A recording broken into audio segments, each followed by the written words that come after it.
This conference will now be recorded. నిన్న చదువుకున్న దానిలో ఒక లైన్, ఓకే. ఇంద్రజాలము చేత భ్రాంతులైన వారు ఆ వస్తువులను సత్యములుగా ఎట్లు తలంచుచూ ఉన్నారో అట్లే లోక వ్యవహారమునందును మాయామోహితులైన వారు దీనిని సత్యము అనుచున్నారు.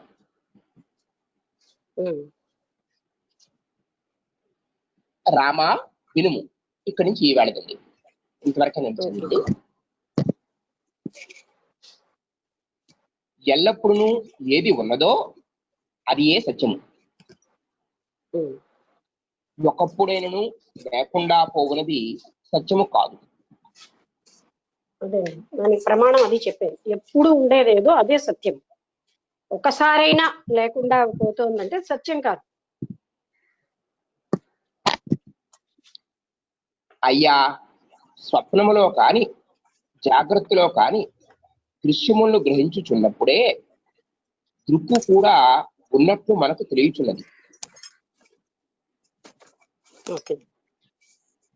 స్వప్నంలోని జాగ్రత్తలోని దృక్కు ఎప్పుడు ఉన్నది అన్నది మనకు తెలుస్తుంది.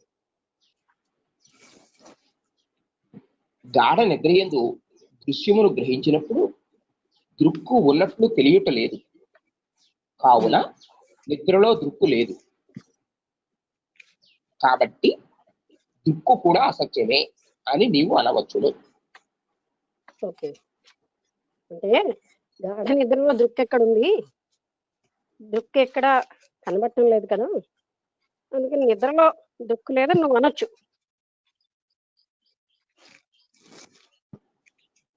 కానీ ఆ నిద్ర యొక్క కాలము దృక్కు లేకపోవట నీకు ఎట్లు తెలిసినవి? అవి నీకు తెలిసినవి అనగా అప్పుడు వారిని గ్రహించుచున్న నీవు ఉన్నావు అన్నమాట. అంటే దృక్కు లేదు గాఢ నిద్రలో అని నీకు తెలిసింది అంటే అక్కడ ఎలా తెలుస్తుంది? ఆ దృక్కే లేకపోతే అది కూడా మనకు తెలియదు. అవి తెలిసాయి అంటే అర్థం అక్కడ దృక్కు ఉన్నట్టే. అప్పుడు వారిని గ్రహించుచున్న నీ స్వరూపమే దృక్కు. సారీ నీ స్వరూపము దృక్కే. అప్పుడు వారిని అదంతా చదవండి. అప్పుడు వారిని గ్రహించుచున్న నీ స్వరూపము దృక్కే. అది దృక్కు అంటే ఇవన్నీ గ్రహిస్తున్న నీ స్వరూపమే దృక్కు. అక్కడ లేదని లేదు, ఇవన్నీ తెలుస్తున్నాయి కదా. అంటే దేని వల్ల తెలుస్తున్నాయి? దృక్కు వల్ల. కావున దృశ్యములు లేని నిద్రలో కూడా దృక్కు ఉన్నది. అంటే గాఢ నిద్రలో దృశ్యములు ఏమీ లేకపోయినప్పటికీ అక్కడ కూడా దృక్కు ఉంది. అది లేని సమయమే లేదు కాబట్టి అది సత్యము. అది దృక్కు లేని సమయం అంటూ ఏది లేదు. అది ఒక క్షణం లేకపోయినా కొంతకాలం లేకపోయినా అలాంటప్పుడు అది దృక్కు అవ్వదు. ఎందుకంటే దృక్కు ఎల్లవేళలా ఉండేది.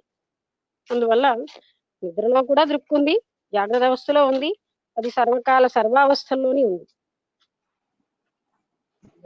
ఏది ఇతరముపై ఆధారపడక స్వయముగా ప్రకాశించుచూ ఉండునో అది ఏ సత్యము. ఇది ఇతరుల మీద ఆధారపడకుండా స్వయం ప్రకాశంగా ఉంటుంది. అలా ఏదైతే ఇతరుల మీద ఆధారపడకుండా స్వయంగా ప్రకాశిస్తుందో అదే సత్యం. తక్కినదంతా అసత్యం. అట్లు కాక అసత్యమని నిరూపింపబడ వరకు కనిపించుచూ ఉన్నాయి అంతయు సత్యమే అని అందువేని అది కుదరదు. అంటే ఈ కనిపిస్తుందంతా అసత్యం అని నిరూపించే వరకు నేను సత్యమే అనుకుంటానంటే అది కుదరదు. ఎందువలన అనగా ఎండమావుల్లో నీరు వలె లేనిది ఉన్నట్లుగా కనిపించుచూ ఉన్నది. అట్లే మరొక ఉదాహరణ, ముత్యపు చిప్ప వెండి బిళ్ళ వలె తోచుచూ ఉన్నది. యథార్థముగా ఉన్న ముత్యపు చిప్ప కనిపించట్లేదు. అది అందరకును అనుభవ సిద్ధము. అంటే ఎండమావిలో నీరు ముత్యపు చిప్ప వెండిలాగా కనబడడం ఇవన్నీ ఎలాగో అంటే అక్కడ ముత్యపు చిప్పు బదులు ఆ వెండిలాగా వెలుస్తూ ఉంటుంది, అదే కనిపిస్తుంది. అందుకని మనం కనిపించేదే యథార్థం అనడానికి లేదు.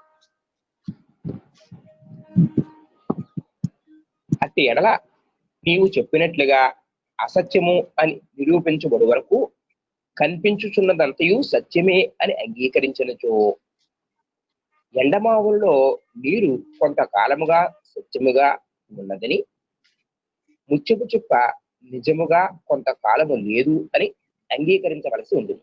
ఇది కుదరదు. ఎండమావుల్లో నీరు తర్వాత ఏంటండి? ముత్యపు చిప్పలో ముత్యము కాదు ఎండమావుల్లో, అక్కడ కొంచెం సెంటెన్స్ అర్థం కాలే.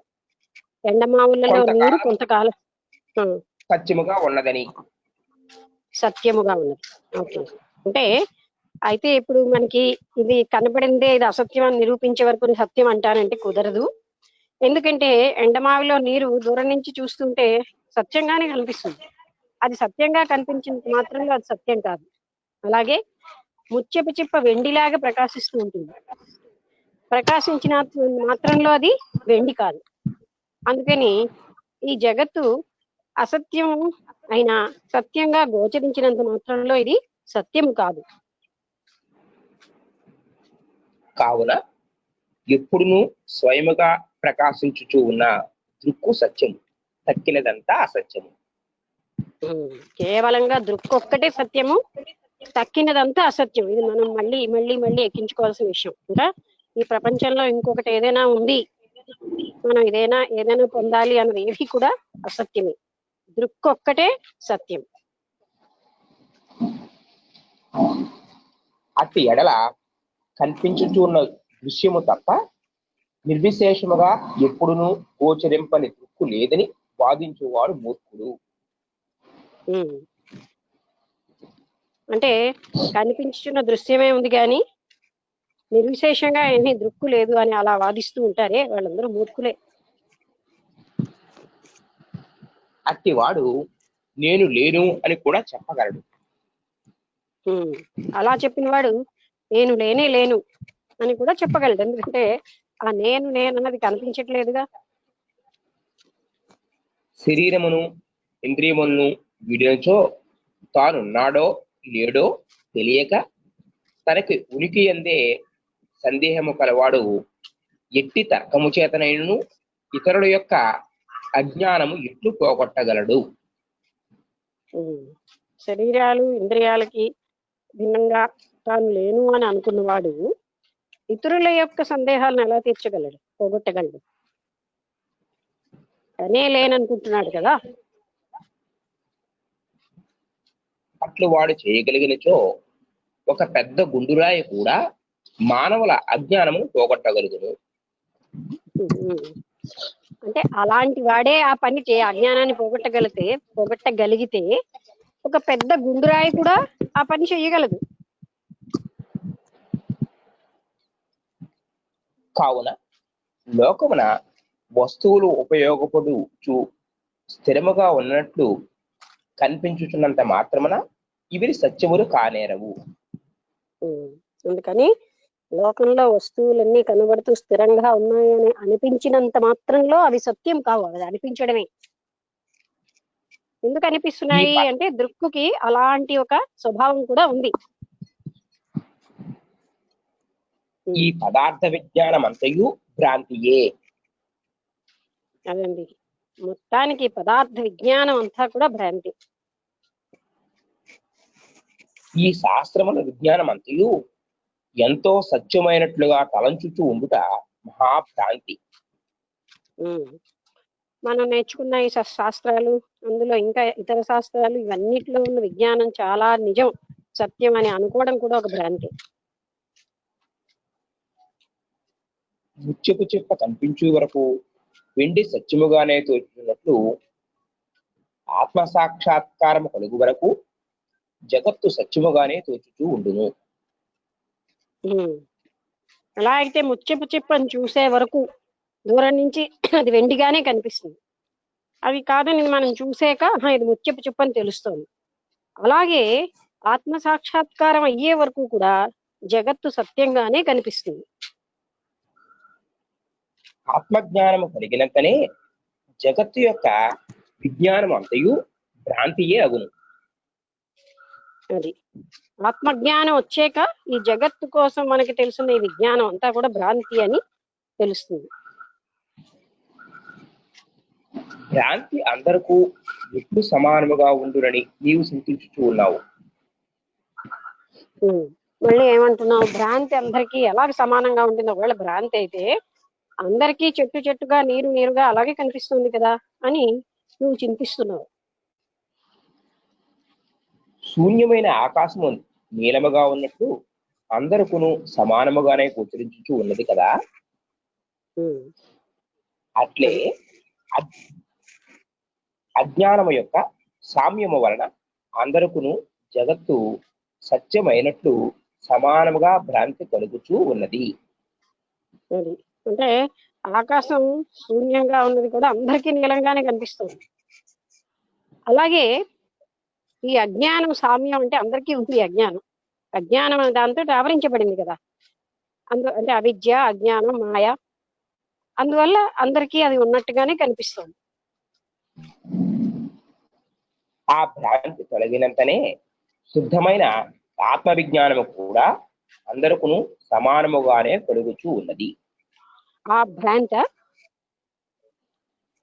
భ్రాంతి అది అంటే ఈ భ్రాంతి ఎప్పుడైతే తొలగిపోతుందో అప్పుడు అందరికీ కూడా ఇది ఆత్మస్వరూపంగానే కనిపిస్తుంది. భార్గవ, నీవు అడిగిన దానికి యుక్తియుక్తముగా సమాధానము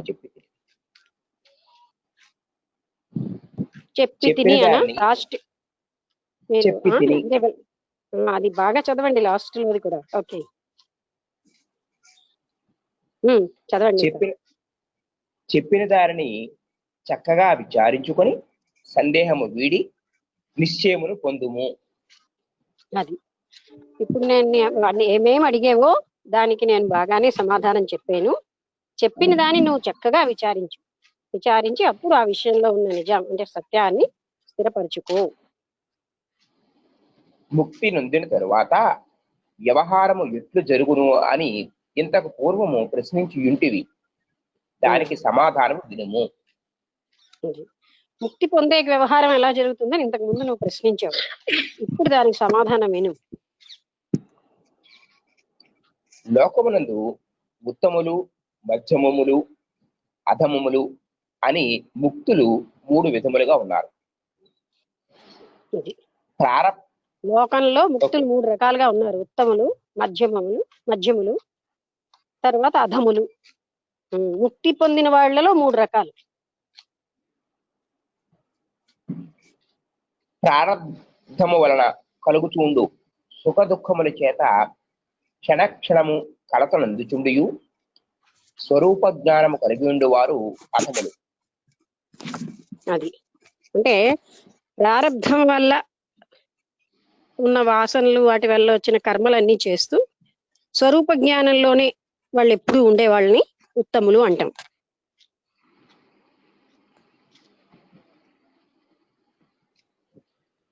మందమారుతము వలన సుఖము, నల్లులు, దోమలు మొదలగు వలన దుఃఖము కలుగుచునను గాఢముగా నిద్రించు వారి వలె ప్రారబ్ధము వలన సుఖ దుఃఖానుభవము కలుగుచున్నను వారిని గుర్తింపక ఎల్లప్పుడూ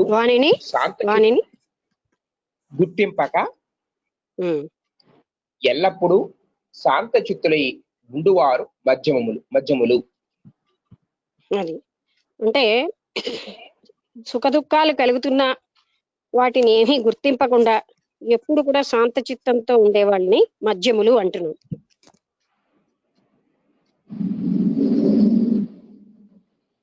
ఆపదలు పరంపరగా వచ్చి పడినను ఉద్వేగము పొందక, మహాసుఖములు కలుగునప్పుడు హర్షము పొందక, ఎట్టి అద్భుత సంఘటన యందు విస్మయము నందక, ఏ పరిస్థితి ఎందును స్వరూపము నుండి తొలగక, మనస్సునందు కామక్రోధాదుల యొక్క క్షోభను రబ్బంతయు పొందక శాంతులయుండి లోకమున అందరి వలె వ్యవహరించుచూ ఉండువారు ఉత్తమ జ్ఞానులు. మళ్ళీ ఉత్తమ జ్ఞానుల కోసం చెప్తున్నారు. వాళ్ళు ఏంటంటే సుఖ దుఃఖాలు వీటి వల్ల హర్ష శోకాలు ఏమీ లేకుండా, ఏ రకమైనటువంటి అంటే ఎంతో మహా దుఃఖం వచ్చినా శోకాన్ని పొందకుండా, మహా ఆనందం వచ్చినా సరే హర్షాన్ని పొందకుండా, కామక్రోధాలు అన్నవి ఏమీ లేకుండా అలాగ జీవిస్తూ ఉన్న వాళ్ళని, అంటే నిరంతరంగా ఆ దృక్కులోనే ఉంటూ ఈ లోక వ్యవహారాలన్నీ చేస్తూ ఇవన్నీ పొందకుండా ఉండే వాళ్ళని ఉత్తములు అంటున్నాం. ఉత్తముడు కేవల జ్ఞాని, మధ్యముడు అధముడు జీవన్ముక్తులు. ఉత్తముడు కేవల జ్ఞాని అయితే మధ్యముడు అధముడు జీవన్ముక్తులు.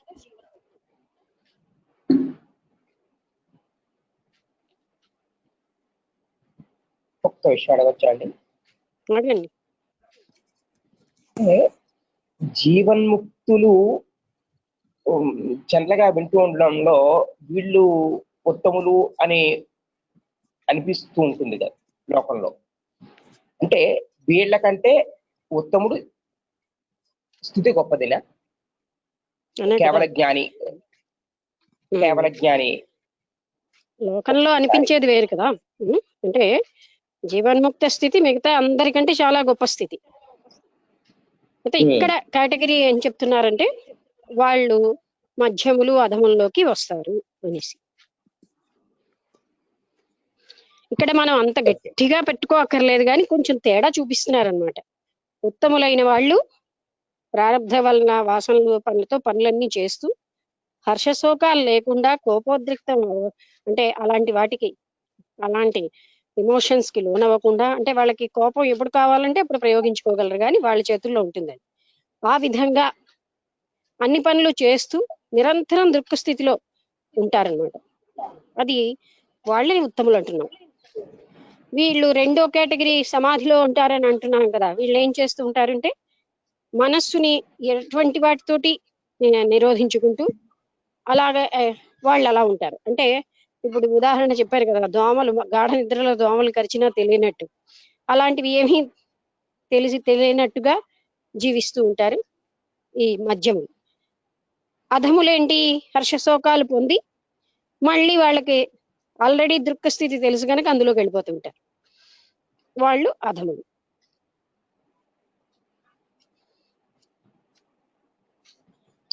కానీ మనం లోకంలో కాన్సెప్ట్ కాదు, అంటే వీళ్ళందరూ గొప్ప వాళ్ళే. ఈ తేడాలు మనకి మామూలుగా అందరికీ తెలియవు కదా. సరే,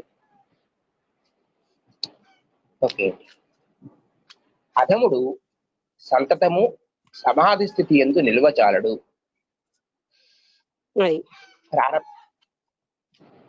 ప్రారబ్ధము వలన అప్పుడప్పుడు స్వరూప స్థితి నుండి తొలగి క్లేశమునందు చూడు.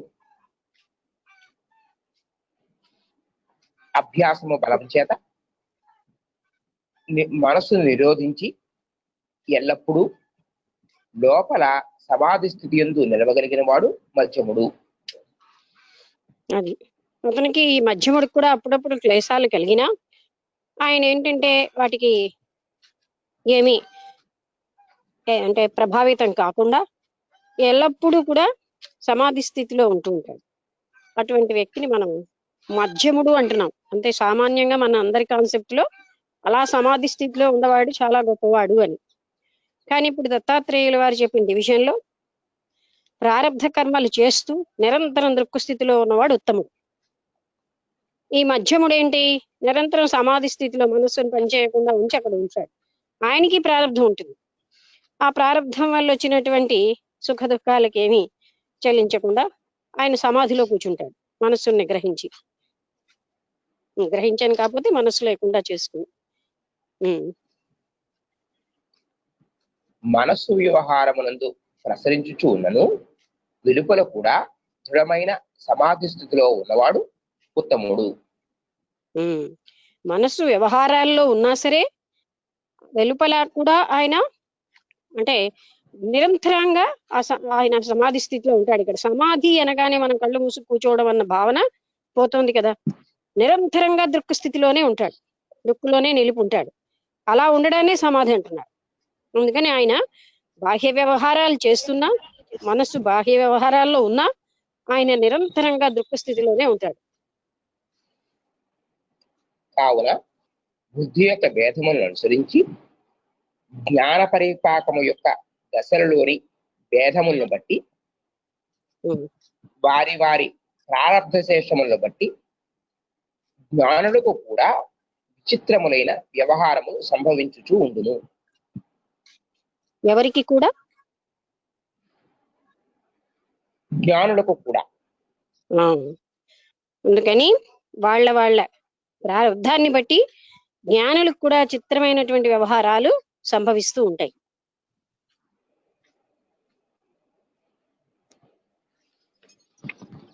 ఇది 18వ అధ్యాయము జ్ఞానఖండమునందు మనస్సు స్వరూప నిరూపణము అన్న 18వ అధ్యాయం సమాప్తము.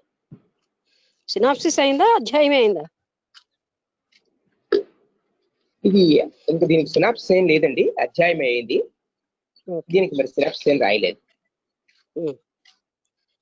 ఇంకా ఇక్కడ ఎవరికైనా అర్థం కాకపోయినా మరొకసారి కొంచెం ఎక్స్ప్లెనేషన్ కావాలని అడగండి. అంటే చాలా మంది ఇక్కడ సెకండ్ రీడింగే కనుక ముందు బాగానే అర్థమైంది. ఇంకా అర్థం కాని వాళ్ళు ఉంటే అడగచ్చు. చెప్పండి చెప్పండి. 3 తరగతుల వాళ్ళు అంటే ముక్తి పొందడంలో లేకపోతే అల్టిమేట్ స్టేజ్ వెళ్ళడంలో ఏమైనా మనకి బ్రేక్స్ లాగా లేకపోతే కొంచెం ఎందుకో వినబట్టం లేదు, గట్టిగా మాట్లాడాలో లేకపోతే ఏం ట్రబుల్? ముక్తి పొందిన వాళ్ళు 3 స్టేజ్ గురించి మనం చెప్పారు కదమ్మా. అవునవును. ఈ 3 స్టేజెస్ లో వెనకబడే వాళ్ళు, మధ్యన ఉండే వాళ్ళు అట్లాగే ఏమైనా వేరియేషన్స్ ఉంటాయా, లేకపోతే ముగ్గురు ఒకే కేటగిరీలో ముక్తి పదానికి పోయినట్టు లెక్క? అదే కొంచెం తేడా ఉంది. వాళ్ళు ముగ్గురు ముక్తికి వెళ్ళినా సరే ఒక టైంలో అధముడు ఏం చేస్తూ ఉంటాడు, బాహ్య వ్యవహారాల్లోని మనస్సును చొప్పించి సుఖ దుఃఖాలకి లోనై తిరిగి తానికి ఆ దృక్కుతో పరిచయం ఉంది కనుక అందులోకి వెళ్ళిపోతాడు. ఆయనకి సుఖ దుఃఖాలు అంటాం. హర్షశోకాలు అంటే సుఖ దుఃఖాల వల్ల హర్షశోకాలకి లోనవడు. ఆయన అంటే అన్ని పనులు చేస్తాడు, హర్షశోకాలు మాత్రం లోనవడు. తర్వాత ఈ కోపం అవన్నీ తన అదుపులో వీళ్ళందరూ అంతే ఉంచుకుంటారు. ఆయన ఎందుకంటున్నారు, ఒక్క వ్యవహారాలన్నీ చేస్తూ కూడా సమాధి స్థితి అంటే దృక్కులోనే ఉంటున్నాడు. అలాంటి వాళ్ళని ఉత్తములు, అందుకే జనక మహారాజు ఇలాంటి వాళ్ళందరూ ఉత్తమ జ్ఞానులు. మధ్యములేంటి, వాళ్ళ మనస్సుని అలాగా అంటే వాళ్ళకి అన్ని కలుగుతున్నా దాన్ని ఏమీ పట్టించుకోకుండా అలా సమాధి స్థితిలో ఉంటారు వాళ్ళని మధ్యములు అంటున్నారు. ఈ అధములకి హర్షశోకాలు కూడా కలుగుతాయి, కానీ మళ్ళీ వాళ్ళకి ఆ జ్ఞానం ఉంది కదా, దృక్కు జ్ఞానం, అందువల్ల మళ్ళీ ఆ దాంట్లోకి వెళ్ళిపోవడం వల్ల వాళ్ళకు కూడా ఇవన్నీ అంటావు. ఇప్పుడు మరి సాయుధ్య ముక్తి అంటారు కదమ్మా, సశరీరంతో ముక్తి పొందారు వాళ్ళు అని కొన్ని కథల్లో చెప్పడము అట్లా ఉంటుంది కదా, అది ఎంతవరకు నిజమన్నా? అయ్యో నిజమా కాదా అని మనం ఎలా వెరిఫై చేస్తాం? అది అన్ని నిజం కనుక చెప్పబడ్డాయి. కానీ అంటే ఇక్కడ ఇలా ముక్తి పొందిన వాళ్ళ లక్షణాలు చెప్తున్నారు, వాళ్ళలో ఉన్న కేటగిరీ చెప్పే తప్ప ఇచ్చే సామీప్య అవన్నీ ఉన్నాయి కనుకే కదా శ్రీపాద వల్ల చరిత్రలో కూడా అంతటి మహానుభావులు చెప్పారు.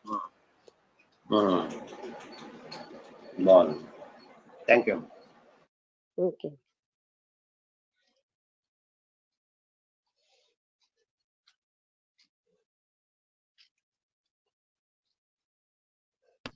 దీని తర్వాత అధ్యాయము జ్ఞానుల స్థితి భేదములు అనే అధ్యాయం. జ్ఞానుల స్థితి భేదము, జ్ఞానుల స్థితి భేదములు అనే అధ్యాయం నెక్స్ట్ అధ్యాయం. దీని గురించి కొంచెం మీరు అడిగిన వివరణ అంతా అందులోకి. అవి లేవు, సాయుధ్యం అవన్నీ అందులో లేవు, జ్ఞానుల్లో ఉన్న స్థితి భేదములే చెప్తున్నారు. ఓకే, కంటిన్యూ చేసినా అండి? చదవండి. ఇంకెవరికి ఏ సందేహాలు లేవు కదా? ఉత్తమ జ్ఞానులు, మధ్యమ జ్ఞానులు, అధమ జ్ఞానులు అనే విషయంలో కానీ ఇంకా ఏ విషయంలో కానీ అంటే ఎక్కడికక్కడ మనం తర్వాత అన్ని అక్యుములేట్ చేసుకుని అడగడానికి భాష రాదు, గుర్తు ఉండవు. చదవండి అది. 19వ అధ్యాయము జ్ఞానుల స్థితి భేదములు. ఉమ్. భార్గవుడు జ్ఞానుల్లో మరలా స్థితి భేదం అంటే ఇప్పుడు మనకి చెప్పారు కదా అని అనడానికి కాదు. ఇప్పుడు పరశురాముడు ఎన్నో రకాలు మళ్ళీ ప్రశ్నిస్తాడు, దానికి సమాధానం వస్తుంది అనమాట. ఓకే. భార్గవుడు మరల దత్తాత్రేయుని ఇట్లు ప్రశ్నించాడు. ఉమ్. భగవానుడా, ఆత్మను గోచరింపజేసుకున్నటకు ఉపాయమైన జ్ఞానము అందరికీ ఒకటే కదా. దాని వలన కలుగు మోక్షము కూడా ఒక విధముగానే ఉండును. అట్టి ఎడల బుద్ధి యొక్క భేదములను బట్టి జ్ఞానము యొక్క పరిపక్వత యందు భేదము ఎట్లు కలుగును? ఉమ్. జ్ఞానము ఆయన యొక్క అంటున్నాడు. ఉమ్. చదవండి పూర్తిగా. జ్ఞానము యొక్క సాధనమునందు భేదము ఉన్నదా? వివరింపుము. అది ఆయన ఏం అడిగాడంటే, జ్ఞానులు అందరూ, జ్ఞానం అన్నది ఒకటే, అందరూ పొందేది అదే కదా, మరి బుద్ధి భేదాల్ని బట్టి జ్ఞానుల్లో ఏమైనా తేడాలు ఉంటాయా? ఆ విషయం నాకు వివరించండి. అనేది అయిన దత్తాత్రేయుడు ఇట్లు చెప్పారు. ఉమ్. రామ, ఇది ఉత్తమమైన రహస్యము, చెప్పేదను వినుము. ఉమ్. జ్ఞానమునందు భేదములు లేవు.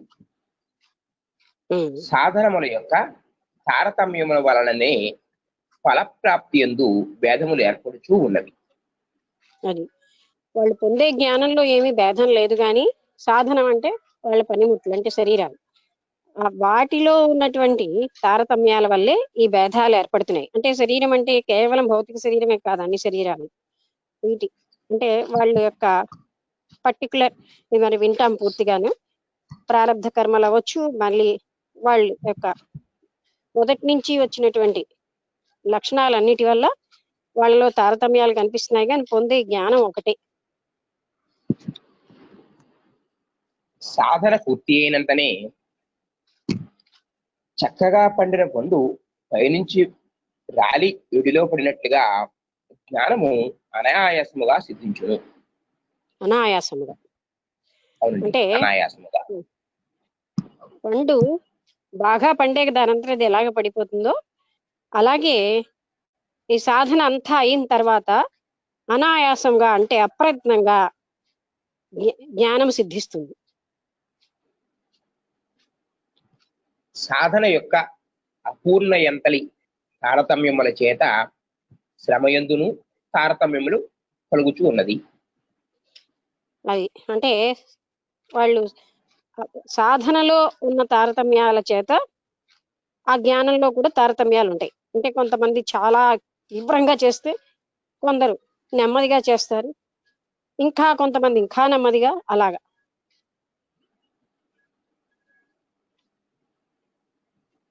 మేడం గారు, ఒక్క విషయం అండి.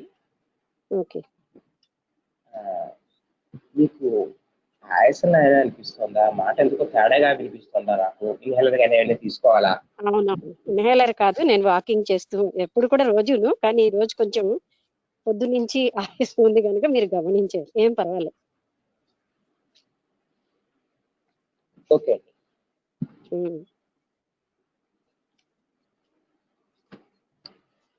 జ్ఞానము స్వప్రకాశమై ఎప్పుడునూ సిద్ధమై ఉన్నదొకటిచే నిజమునకు దానిని పొందుటకు ఏ సాధనము అక్కరలేదు.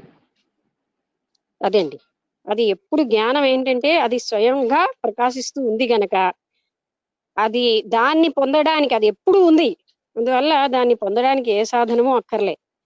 అంటే ఇది మనం చాలా సార్లు చెప్పుకున్నాం, మనకు ఉన్నటువంటి ఆవరణలన్నీ తొలగిస్తే ఉన్నదే జ్ఞానం. ఆ జ్ఞానాన్ని పొందడానికి మరొక పనిముట్టు, మరొక సాధనము అక్కర్లే.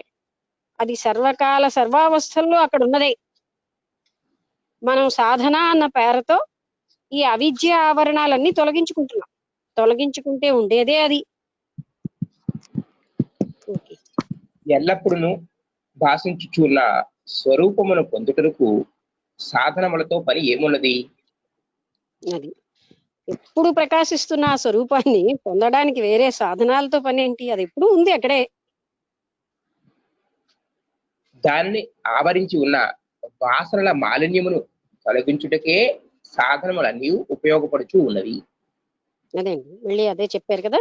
అంటే దానిని ఆవరించి ఉన్నటువంటి భాసనములు అంటే ఇలాంటి అవిద్యాది అవన్నీ తొలగించడానికే సాధనం. అంటే మనం సాధన దేనికి చేస్తున్నాం? మన లోపల ఉన్నటువంటి ఆ శుద్ధ చైతన్యాన్ని తెలుసుకోకుండా చేస్తున్నటువంటి ఒక్కొక్క దాన్ని, అదంతా అవిద్యతోటే వచ్చాయి, దాన్ని తొలగించుకోవడమే సాధన అంటున్నాం. అనంతములైన వాసనలు అను బురదయందు ఉరిగి ఉండుట చేత స్వరూపము గోచరించుట లేదు. ఎన్నో అనంతమైన వాసనలు అనే ఒక బురదలో మనం ఉండిపోవడం వల్ల మనకు స్వరూపము, ఆ వాసనలు అనుభవించడం, మళ్ళీ పరిగెట్టడం, వీటిలోనే ఉండిపోతున్నాం. స్వరూపాన్ని మనం అంటే తెలుసుకోకుండా ఇవే కప్పేస్తున్నాయి. చిత్తమును నిరోధించుట అను జలముల చేత ఆ వాసనా పంకమును చక్కగా కడిగి వేయవలెను. చిత్తమును నిరోధించుట. Okay okay.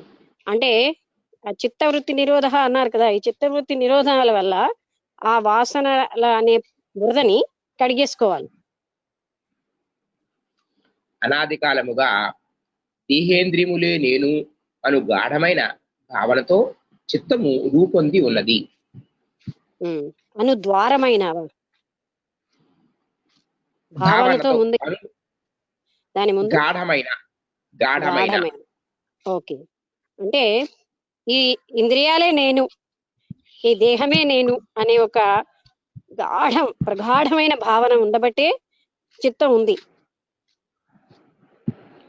తత్వ విచారము అను తీక్షణమైన యంత్రము చేత, మననముతో కూడిన శ్రవణము అను ఉపాయము చేత పెట్టివలే ఉన్న చిత్తమును తెరిచినచో తక్షణమే మణివలే స్వరూప చైతన్యము గోచరించుచూ ఉన్నది.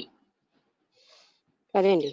అంటే మనం ఏం చేయాలి? మననంతో కూడిన అంటే శ్రవణము మననము ఇది చేస్తూ ఉండాలి, విచారణ చేస్తూ ఉంటే అప్పుడు ఈ విధంగా ప్రతిదాన్ని విచారించడం వల్లే మనకి స్వరూపం గోచరిస్తుంది.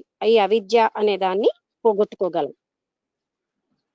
అంటే మనం ఏమంటామండి, అక్కడ ఏదో బురద ఉంది కదా, ఎలా తీసేయాలి అంటే ఏమైనా బాహ్య వస్తువు కాదు కదా అది తీసేయడానికి. చిత్తశుద్ధికి కర్మలు, నిష్కామ కర్మలు చేయడం, తర్వాత ఇటువంటివన్నీ విచారణతో పోగొట్టుకోవడం మనం చేస్తూ ఉండాలి. కావున సాధనలన్నీ వాసనలను తొలగించుకుంటూకే ఏర్పడి ఉన్నవి. అది సాధనలన్నీ కూడా ఈ వాసనలన్నీ తొలగించుకోవడానికే ఏర్పడ్డాయి. అంటే ఒక్కొక్క వాసన, ఇది అనుభవించాలి, అది అనుభవించాలి, ఇది పొందాలి, అది పొందాలి, ఇవన్నీ వాసనలు. ఇంకా అంటే గత జన్మలు ఇంటికి వస్తాయి, మనకి అలాంటి వాసనలు చాలా ఉంటాయి కదండి. అవన్నీ తొలగించుకోవడానికే సాధన అంతాను. పూర్వజన్మ పుణ్యమును బట్టి చిత్తములందు వాసనలు కొందరకు అధికముగా, మరికొందరకు తక్కువగా ఉంది. అది పూర్వజన్మలో వాళ్ళు చేసినటువంటి పనులను బట్టి కొంతమందికి వాసనలు ఎక్కువగా ఉంటాయి, కొందరికి తక్కువగా ఉంటాయి. ఈ భేదములను బట్టి బుద్ధి యందు భేదములు కలుగుతూ ఉన్నది. అది ఆ పూర్వజన్మ వాసనల వల్ల బుద్ధిలో కూడా భేదాలు వస్తున్నాయి. ఎంతవరకు వాసనల యొక్క సమూహము బుద్ధిని ఆవరించి ఉండునో అంతవరకును సాధన ఆవశ్యకమే. అదండి. ఎప్పటి వరకు అయితే బుద్ధిని ఈ వాసనల యొక్క ప్రభావం అంతా ఆవరించి ఉంటుందో అంతవరకు కూడా సాధన అవసరమే. ఇది బుద్ధిని ఏమీ కూడా చెయ్యలేకపోతున్నాయి అన్నంత వరకు సాధన అవసరం. వాసనలు అనేక విధములు, వాటిలో ముఖ్యమైన వారిని చెప్పేదను వినుము. అది అంటే వాసనలు చాలా రకాలు, కొన్ని ముఖ్యమైన వాసనలు చెప్తానంటున్నారు ఆయన. అపరాధము కర్మకామము అని, అపరాధము కర్మ కామము అని వాసన 3 విధములుగా ఉన్నది. 3 రకాలైన వాసనలు: అపరాధము, కర్మ, కామము. అశ్రద్ధయే అపరాధము. అది ఇక్కడ వినాశము ఆయన కలిగించుటలో ఒకసారి ఇక్కడ దత్తాత్రేయుల వారి పదానికి మనం అర్థం చేసుకోవాలి. అశ్రద్ధనే అపరాధం అంటున్నారు. వినాశనమును కలిగించుటలో ఇది ముఖ్యమైనది. చూసారా, శ్రద్ధావాన్ లభతే జ్ఞానం అని అందుకనే అన్నారు. వినాశం కలిగించడంలో అశ్రద్ధ, మనం ఏంటంటే అశ్రద్ధ అన్నది చాలా సింపుల్ గా చాలా మంది మాట్లాడుతుంటారు. ఏం లేదండి అశ్రద్ధ అలా చేస్తానంటారు. వినాశనం కలిగించడంలో ఇది చాలా ముఖ్యమైనది. శాస్త్రము ఆచార్యులు చెప్పుచున్న విషయము సర్వదా సత్యము అను దృఢమైన విశ్వాసమే శ్రద్ధ. అది శ్రద్ధ అన్న పదానికి ఇంకోటి విశ్వాసము అని కూడా మీనింగ్ ఉంది. అట్టి విశ్వాసము లేకుండా అశ్రద్ధ. అదే శాస్త్రం చెప్పినది, గురువు చెప్పినవి చాలా నిజం సుమా అనే విశ్వాసాన్నే శ్రద్ధ అంటారు. వాటిల్లో విశ్వాసం లేకుండా ఉండడాన్ని అశ్రద్ధ. దీని వలననే విపరీత గ్రహణము సంభవించుచు ఉన్నది. అది ఒకదానికి ఒకటి వింటారు. ఇలాంటి విశ్వాసం లేకపోవడం వల్ల విపరీతంగా అంటే వేరే విధంగా వాళ్ళు గ్రహిస్తూ ఉంటారు. ఒక్కసారి అండి రామబుద్ధుడు గారికి సౌండ్ రావట్లేదట, ఆయన మెసేజ్ పెట్టారు. ఆంజనేయమూర్తి గారు ఒకసారి ఏం చేయాలో చెప్తారా? ఎగ్జిట్ అయ్యి మళ్ళీ లోపలికి రావాలా? అలా కూడా చేయమనండి. అలా కూడా అవ్వకపోతే అప్పుడు ఇంకో పద్ధతి ఏదో చూద్దాం. మధ్య మధ్యలో నాకు కూడా సౌండ్ పోతుంది, ఆ తర్వాత కొంతసేపు అయ్యాక నాది లాగౌట్ అయిపోతుంది. అక్కడ లాస్ట్ అంటే ఇది మనకు అయిపోవచ్చింది కూడా కాబట్టేమో, రేపు నేను ఇది కంప్లీట్ చేసేస్తాను. సో ఇంకా ఈ ప్రాబ్లం రాకపోవచ్చు. రేపటి వరకు వెయిట్ చేస్తున్నా నేను to complete the purchase. Tulsiram గారు చెప్పింది ఏదో చూడలేదా? నాకు అది రావట్లేదండి. ఐ థింక్ అది ఐ డోంట్ నో, నేను చూస్తాను. బట్ నాకు అది దానికన్నా యోగ వాసిష్టం ఏడాది చేసుకోవాలంటే ఇది ఏడాదికి డీల్ వస్తుంది కదా, డీల్ లో తీసేసుకుంటే బెటర్ అన్న ఫీలింగ్ వస్తుంది. ఎందుకంటే యోగ వాసిష్టం చేస్తున్నాం కదా. తర్వాత అష్టావక్ర గీత కూడా పొద్దున్న చేస్తాం.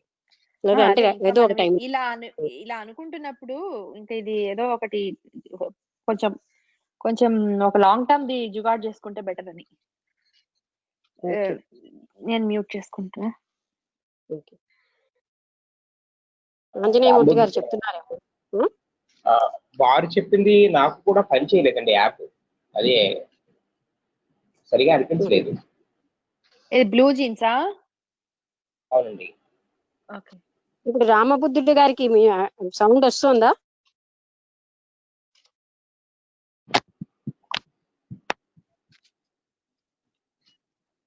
రామబుద్ధుడు గారు మేడం ఓకే మేడం, నేను బయటికి వెళ్ళి మళ్ళీ వచ్చాను. ఓకే ఓకే, అదో చిన్న పద్ధతి ఉంది మన దగ్గర, దాని వల్ల కూడా అవ్వకపోతే ఇంకో పని చేయాలి. ఓకే, చదవండి ఆంజనేయమూర్తి. ఉన్నదానిని ఉన్నట్లుగా గ్రహింపలేక విరుద్ధముగా గ్రహించుట విపరీత గ్రహణము. విరూపముగా విరుద్ధముగా గ్రహించుట, ఉన్నదాన్ని ఉన్నట్టుగా కాకుండా దానికి వ్యతిరేకంగా విరుద్ధంగా గ్రహించడాన్ని విపరీత జ్ఞానం. ఆ విపరీత జ్ఞానం అన్న దాంట్లోనే మనకు అర్థమైంది. కళలు, శాస్త్రములు, యోగములు మొదలగు వానియందు నిపుణులైన వారు కూడా సత్పురుషులతోటి సహవాసము కలిగి ఉండి అశ్రద్ధ వలననే విపరీత గ్రహణములకు లోనై తత్వమును తెలుసుకొనలేకపోవచ్చు ఉన్నారు. అది అంటే కళల్లో, శాస్త్రాల్లో, యోగంలో అన్నిటిలో బాగా ప్రావీణ్యులై సజ్జన సాంగత్యం కలిగి ఉన్నవాళ్ళు కూడా శ్రద్ధ లేకపోవడం వల్లే ఇలాంటి విరుద్ధ జ్ఞానాన్ని పొందుతున్నారు. వీరు అనేక విధములుగా ఉన్నారు. కొందరు నిర్విశేషమైన పరతత్వమే లేదు అని చెప్పుతున్నారు. అట్టిది ఒకటి ఉన్నను దానిని తెలుసుకుంటే ఎవ్వనికిని ఎక్కడను సత్యము కాదు అని మరికొందరు చెప్పుదురు. ఏం చెప్తుంటారు? అసలు వేరే ఒక పరతత్వం అన్నది లేనే లేదని కొందరు చెప్తే, అలాంటిది ఏదో ఉన్నా అది తెలుసుకునే వాళ్ళు ఎవరూ లేరు, అది తెలుసుకోవడం అసాధ్యం గనక అలాగ ఇంకో కొందరు చెప్తూ ఉంటారు. నిధిధ్యాసనము చేత ఆత్మజ్ఞానము పొందిన వారు కూడా కొందరు ఇది పరతత్వము కాదు, దీనికి మించినది కలదు అని తలంచుచూ ఉంది. అది నిధిధ్యాసనం చేత ఆత్మజ్ఞానం పొందిన వాళ్ళు కూడా దీనికి మించింది ఏదో ఉంటుంది, ఇది పరతత్వం కాదని వాళ్ళు అలా అనుకున్న వాళ్ళు ఉన్నారు. మరికొందరు ఈ ఆత్మజ్ఞానము వలన మోక్షము ఎట్లు కలుగును అని వాదించుచూ ఉందరు. అది చూసారా, కొంతమంది ఏమంటారట, ఆత్మజ్ఞానం వల్ల మోక్షం ఎలా కలుగుతుందని వాదిస్తారు. అంటే మోక్షం అంటే ఇంకేమో అనుకుని. ఇది కాక శాస్త్ర ఆచార్య వాక్యములను సంశయించుట కూడా విపరీత గ్రహణమే అగును. అదండి, శాస్త్రవాక్యాలని, గురువు చెప్పే, ఆచార్యుడు చెప్పే వాక్యాలని సంశయించడం, అది కూడా విపరీత జ్ఞానం ఒక భాగమే. శాస్త్రముల యందు నిపుణులైన వారు వందల కొలదిగా, వేల కొలదిగా ఈ అపరాధన వాసనము చేతనే సంసారమున పడిపోవచ్చు ఉన్నారు. అదండి, శాస్త్రాల్లో ఎంతో నిపుణులైన వారు కూడా ఈ అపరాధ వాసనం అంటే ఏంటి, అశ్రద్ధ, విశ్వాసం లేకపోవడం, లేకపోతే అదే సమస్తం కాదనుకోవడం, ఇలాంటి భావాల్లో వాళ్ళు కూడా మళ్ళీ పడిపోతున్నారు. అంటే అసలైన దాంట్లో పొందలేకపోతున్నారు. పూర్వ జన్మల యందు చేసిన దుష్కర్మల యొక్క సంస్కారము బుద్ధి యందు మాలిన్యముగా ఉండును. ఆ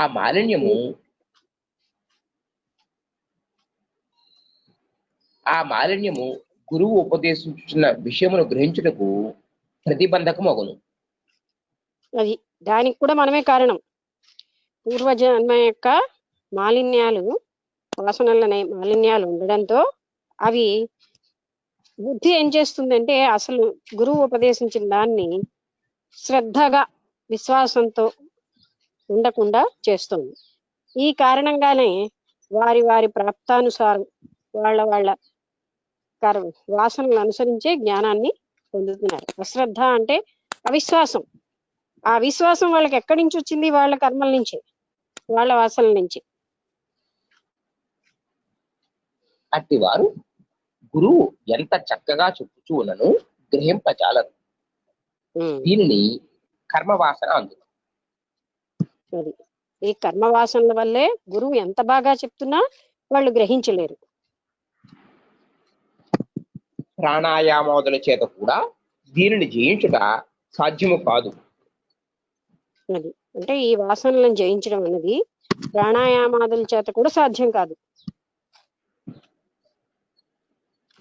కర్తవ్యము ఇంకనూ నాకు మిగిలి ఉన్నది అని అనుకుంటే కామవాసన. అదండి, ఇంకా నాకు చాలా పని, కర్తవ్యం ఉంది అని అనుకోవడమే. మాట వాడరే ఏంటండి? కామవాసన. పెద్ద మాట ఏముంది? ఎన్ని రకాల కామవాసనలు ఉంటాయి, దీనికి అన్నది చాలా విస్తారంగా అనిపిస్తుంది ఏమో అనిపించి ఇక్కడ అలా. ఇప్పుడు నేను శాస్త్ర జ్ఞానం కావాలని తీవ్రంగా అలా అత్యాశతో ఉండడం కూడా ఒక వాసనే కదా.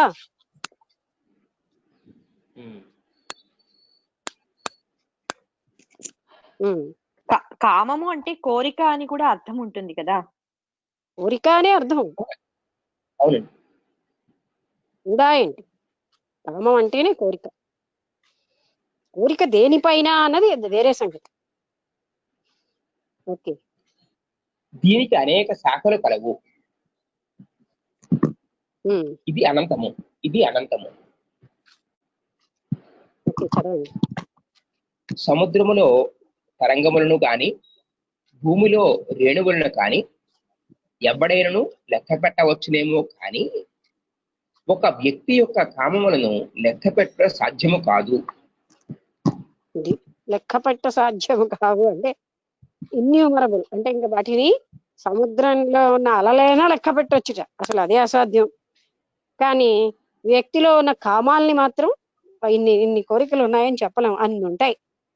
పుట్టలు పుట్టలు పుట్టలుగా, అంటే సముద్రపు అలల కంటే హెచ్చుగా కామములు ఉండిపోతాయి. ఓకే, ఆశా పిశాచముగా చెప్పబడుతూ ఉన్న అదేమిటా పదం? ఆశా పిశాచము, ఆసాది సాధ్యం, ఆశా పిశాచము, ఆశా ఆశా పిశాచము, పిశాచం. Okay okay. ఆశా పిశాచముగా చెప్పబడుతూ ఉన్న ఈ కామవాసన ఆకాశము కన్నా విశాలము, పర్వతము కన్నా స్థిరము. ఓకే, దీని చేతనే లోకమున ప్రతి వ్యక్తియు ఉన్మత్తుని వలె అగుచూ ఉన్నాడు. అదే అండి, ఇది పర్వతాల కంటే స్థిరముట, ఆకాశం కంటే విశాలం, అంటే అంత ఎక్కువ. ప్రతి వ్యక్తి ఉన్మత్తుడంటే పిచ్చివాడు అవుతున్నాడు ఈ కామవాసనల వల్లే, అంటే కోరికల వల్లే. దీని చేతనే దహించబడుచు జనులు ఆక్రందించుతూ ఉన్నారు. జనులు ఆక్రందించుచూ ఉన్నారు. ఆక్రందించడం అంటే ఏంటి? రోధించడం. రోధిస్తూ ఉన్నారు, వీడి చేత ఆవరించబడి జనులందరూ కూడా ఆక్రందిస్తూ ఉన్నారంటే రోధిస్తూ ఉన్నారన్నమాట. పరమ వైరాగ్యమును పొంది ధన్యులైన వారు ఎవరో కొందరు మాత్రమే ఈ ఆశ అను దావానములకు దూరై చల్లగా ఉందురు. అదే, ఎవరో పరమ వైరాగ్యాన్ని పొందిన వాళ్ళు ఎవరో ఈ దావానలం లాంటి ఆశలోంచి ముక్తులవుతున్నారు, వాళ్ళు మాత్రమే చల్లగా ఉంటారు.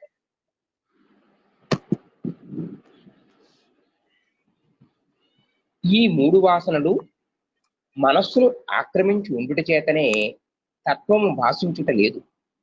కావున సర్వసాధనములకు ఈ వాసనలు నశింపజేయుటయే ఫలము.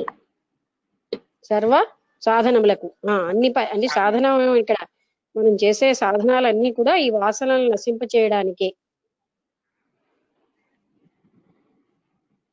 అశ్రద్ధారూపమైన ఈ అపరాధము వలనే నాకు జ్ఞానము కలుగొట్టలేదు అని తెలుసుకొని శాస్త్రాచార్యుల వాక్యముల యందు శ్రద్ధను పొందుట వలన మొదటి వాసన తొలగిపోవును.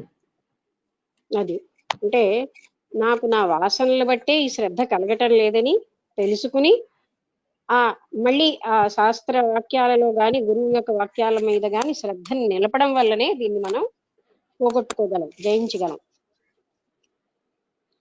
రెండవది అయిన కర్మవాసన ఈశ్వరానుగ్రహం వలనే తొలగవలను. రెండవది అయిన కర్మవాసన కేవలం ఈశ్వరానుగ్రహం వల్లే తొలగాలి. ఇతరములైన కోట్ల కొలది ఉపాయముల చేత కూడా అది తొలగదు.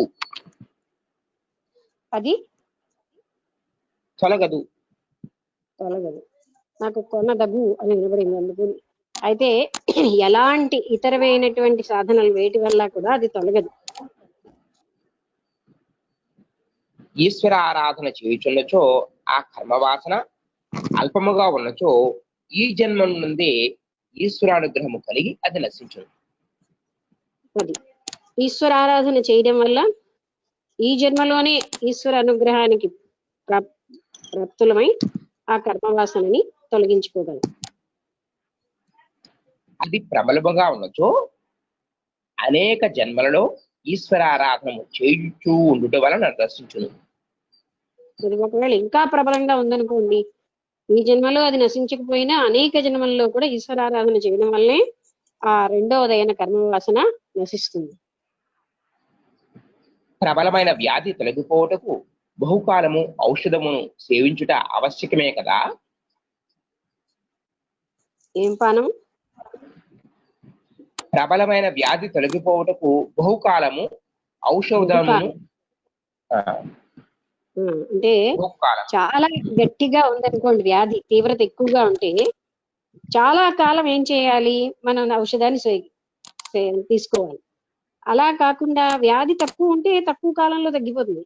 ప్రబలంగా ఉందనుకోండి వ్యాధి, అప్పుడు బహుకాలం తీసుకోవాల్సిన అవసరం ఉంటుంది. ఇక మూడవది అయిన కామవాసన వైరాగ్యాది సాధనముల వలన నశించును. ఈ మూడోదైనటువంటి కామవాసన వైరాగ్యం వల్లే, వైరాగ్యం లాంటి సాధనల వల్ల, అంటే వైరాగ్యమే ఇక్కడ ముఖ్యం. అంటే ఇందులో ఏమీ సారం లేదు అని తిరిగి తిరిగి తెలుసుకోవడం, అలాంటి దాని వల్లే మనకి ఈ కామవాసన నశిస్తుంది. కోరికలు వస్తూ ఉంటాయి, ఆ పొందే దాంట్లో ఎందుకంత తపన, అక్కడ ఏం లేదు సుమా అని తిరిగి తిరిగి అందులో ఉన్నటువంటి దోషాలన్నీ మనసుకు చెప్పుకుంటూ దాన్ని మనం తొలగించుకోవాలి.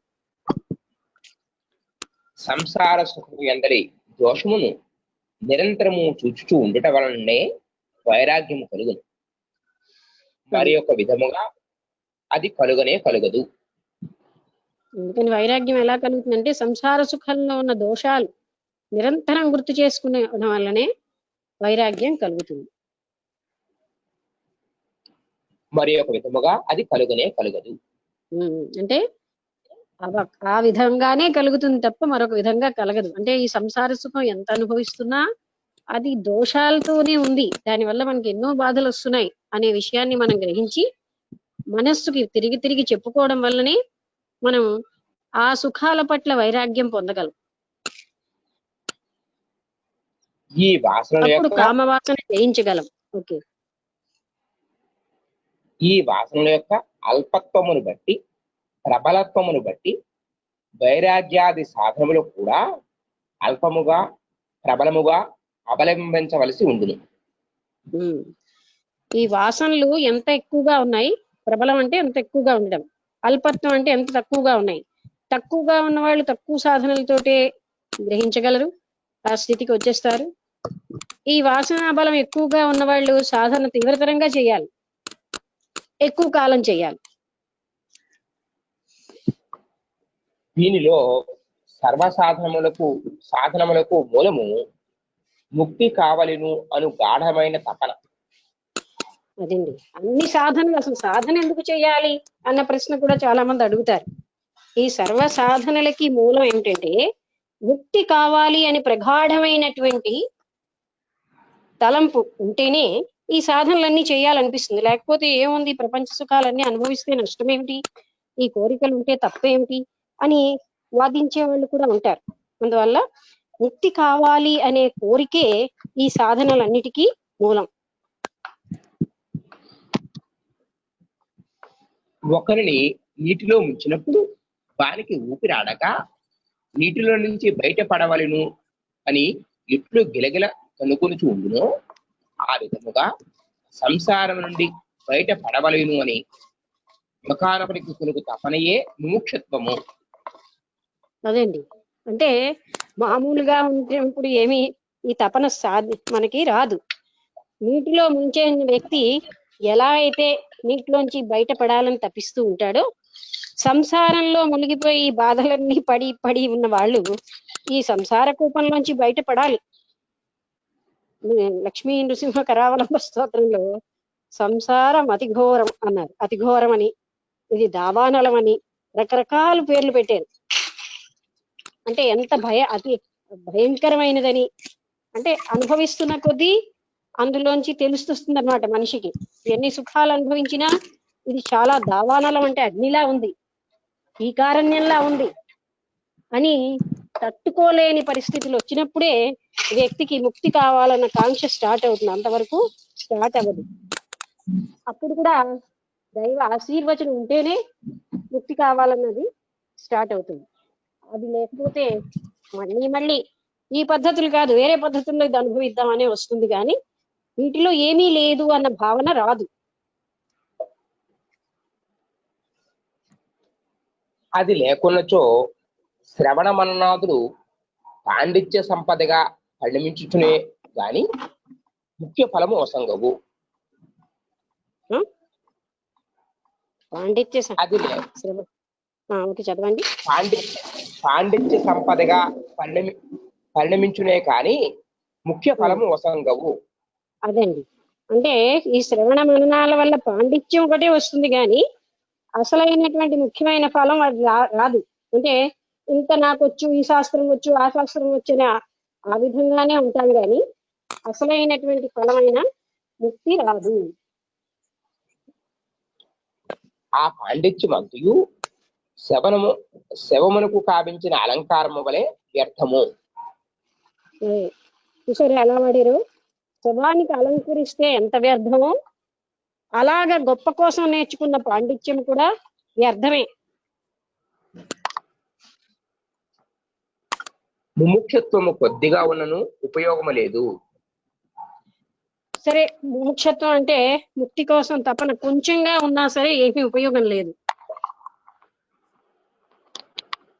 వ్రతముల యొక్క ఫలస్థుతిని వినినప్పుడు ఆ వ్రతము చేసి ఆ ఫలము పొందవలను అని కోరిక సామాన్యముగా చాలా మంది కలుగును. అది ఒక వ్రతం చేసినప్పుడు ఫలశ్రుతి వింటాం అనుకోండి, ఈ వ్రతం వల్ల మీకు ధన కనక వస్తు వాహనాది ప్రాప్తం ఉంది అని చెప్తారు. అవి పొందాలి అని ఉద్దేశం ఉన్నప్పుడు ఆ వ్రతం చేస్తాం. అంత మాత్రమైన కోరికతో అందరూ ప్రయత్నము చేయరు, ఫలము పొందరు. ఆ మాత్రం కోరికున్న అందరూ ప్రయత్నము చెయ్యరు, ఫలాన్ని పొందరు. కావున తీవ్రత లేని ముముక్షత్వం వలన ఉపయోగము లేదు. అదేండి, ఇవన్నీ ఎందుకు చెప్తున్నారు? తీవ్రంగా లేకపోతే తీవ్రత లేని ముముక్షత్వం అంటే మోక్షం కావాలన్న తపన తీవ్రంగా లేకపోతే ఉపయోగం లేదు. ఎవనికి ముముక్షత్వము ఎంత తీవ్రముగా ఉండునో వానికి ఫలము కూడా అంత వేగముగానే సిద్ధించును. అదే పాయింట్. మళ్ళీ తీవ్రత్వం ఎక్కువగా ఉంటేనే ఫలం కూడా వేగంగా సిద్ధిస్తుంది. ముముక్షత్వము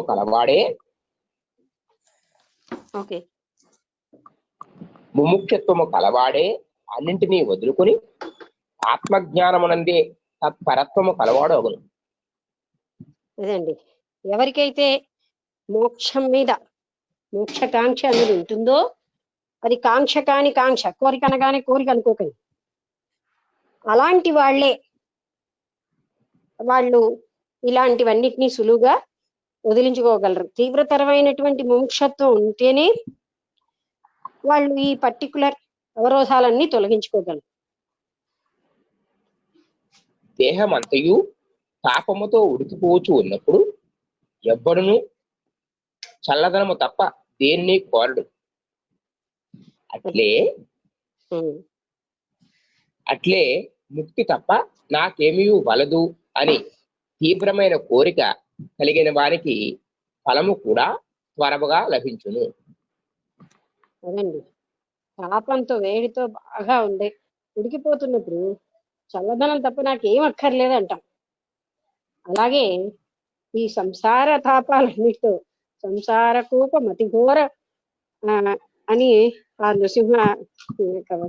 లక్ష్మీ నృసింహ కరావలంబ స్తోత్రంలో ఈ సంసారం ఎంత అంటే ప్రమాదకరమైంది ఎన్ని రకాలుగా చెప్పారు.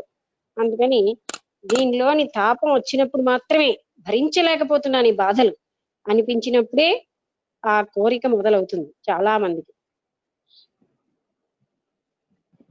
విముక్తి తప్ప తక్కినవి అనియు దుష్టములు అను దృష్టి వలననే విముక్తి యందు తీవ్రమైన కోరిక కలుగును.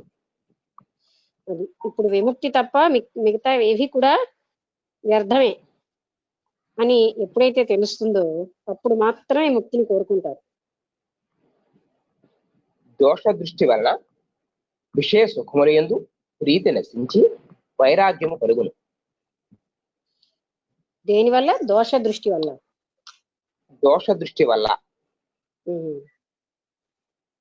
వైరాగ్యము వలన. ఓకే, చెప్పండి మేడం. ఈ వాక్యం అయితే చెప్తాను. వైరాగ్యము వలన విముక్తి కావలేను అని కోరిక ప్రబలమై దానికి సాధనములైన శ్రవణ మననాదుల యందు తీవ్రమైన ప్రవృత్తి కలుగును. దాని వలన త్వరగా ఫలము లభించును. అదండి, వైరాగ్యం వచ్చాకే. అంటే ఎప్పుడు వైరాగ్యం వస్తుంది? వీటిలో ఉన్న దోషాలన్నిటినీ మనం గ్రహించినప్పుడు, ఈ సంసార సుఖాలు ఏమి మనని బాధ కలిగించే గాని సుఖాన్ని ఇచ్చేవి కాదు, ఈ బాధలు పడలేకపోతున్నానని అనిపించినప్పుడు అప్పుడు దాంట్లోంచి ముక్తి పొందాలనిపిస్తుంది. అలా వచ్చినప్పుడు వైరాగ్యం అన్నది సిద్ధిస్తుంది. ఆ వైరాగ్యం వలన మాత్రమే వ్యక్తి శ్రవణ మనన అనేది ధ్యాసలలో ఎక్కువ ఆసక్తి చూపెట్టగలడు. దాని వలన త్వరగా ఫలము లభించును. అప్పుడు మనకి అలాగ చేస్తూ ఉంటే త్వరగా ఫలితం వస్తుంది. ఇప్పుడు మనం ఎక్కడి నుంచి మొదలెడతామండి? వైరాగ్యం పూర్తిగా పొందకుండా నాకు ఇది రాలేదు అది రాలేదంటే సంభవం కాదు. నిశ్చయమైనటువంటి నిశ్చయాత్మకమైన వైరాగ్యం మనకి రావాలి. ఈ ప్రపంచంలో దేని వల్ల నాకు తృప్తి రాదు, అందులో వస్తువులే కాదండి, కీర్తి మొదలైన కనబడనటువంటి విషయాల వల్ల కూడా నాకు తృప్తి రాదు అని వ్యక్తికి ఎప్పుడైతే కన్ఫర్మ్డ్ గా నిశ్చితంగా అది తెలిసిపోతుందో, ఎన్ని రకాలైనటువంటి ఉన్నా, ఇప్పుడు ఏదైనా కోరుకో అనగానే కోరుకోమన్నారు సరికదా అని చెప్పి మనం ఏదో కోరడానికి రెడీ అయిపోతున్నాం అంటే మనకి ఇంకా వైరాగ్యం రాలే. అంటే ఈ ప్రాపంచిక విషయాలు ఏమిటి కోరుతున్నామన్నా, ఎవరికో ఆరోగ్యం కోరేం, నా కోసం కోరలేదు కదా, అది కూడా అలాంటిదే. అందుకే మనకి సంపూర్ణమైనటువంటి వైరాగ్యం అన్నది అక్కడ ముఖ్యమైన అర్హత. అప్పుడు మాత్రమే ఈ శ్రవణ మనన నిధి ధ్యాసలు చాలా బాగా సఫలీకృతం అవుతాయి. వైరాగ్యం అన్న బేస్ లేకపోతే మనం ఎన్ని సాధనలు చేసినా అవి సఫలీకృతం కావు.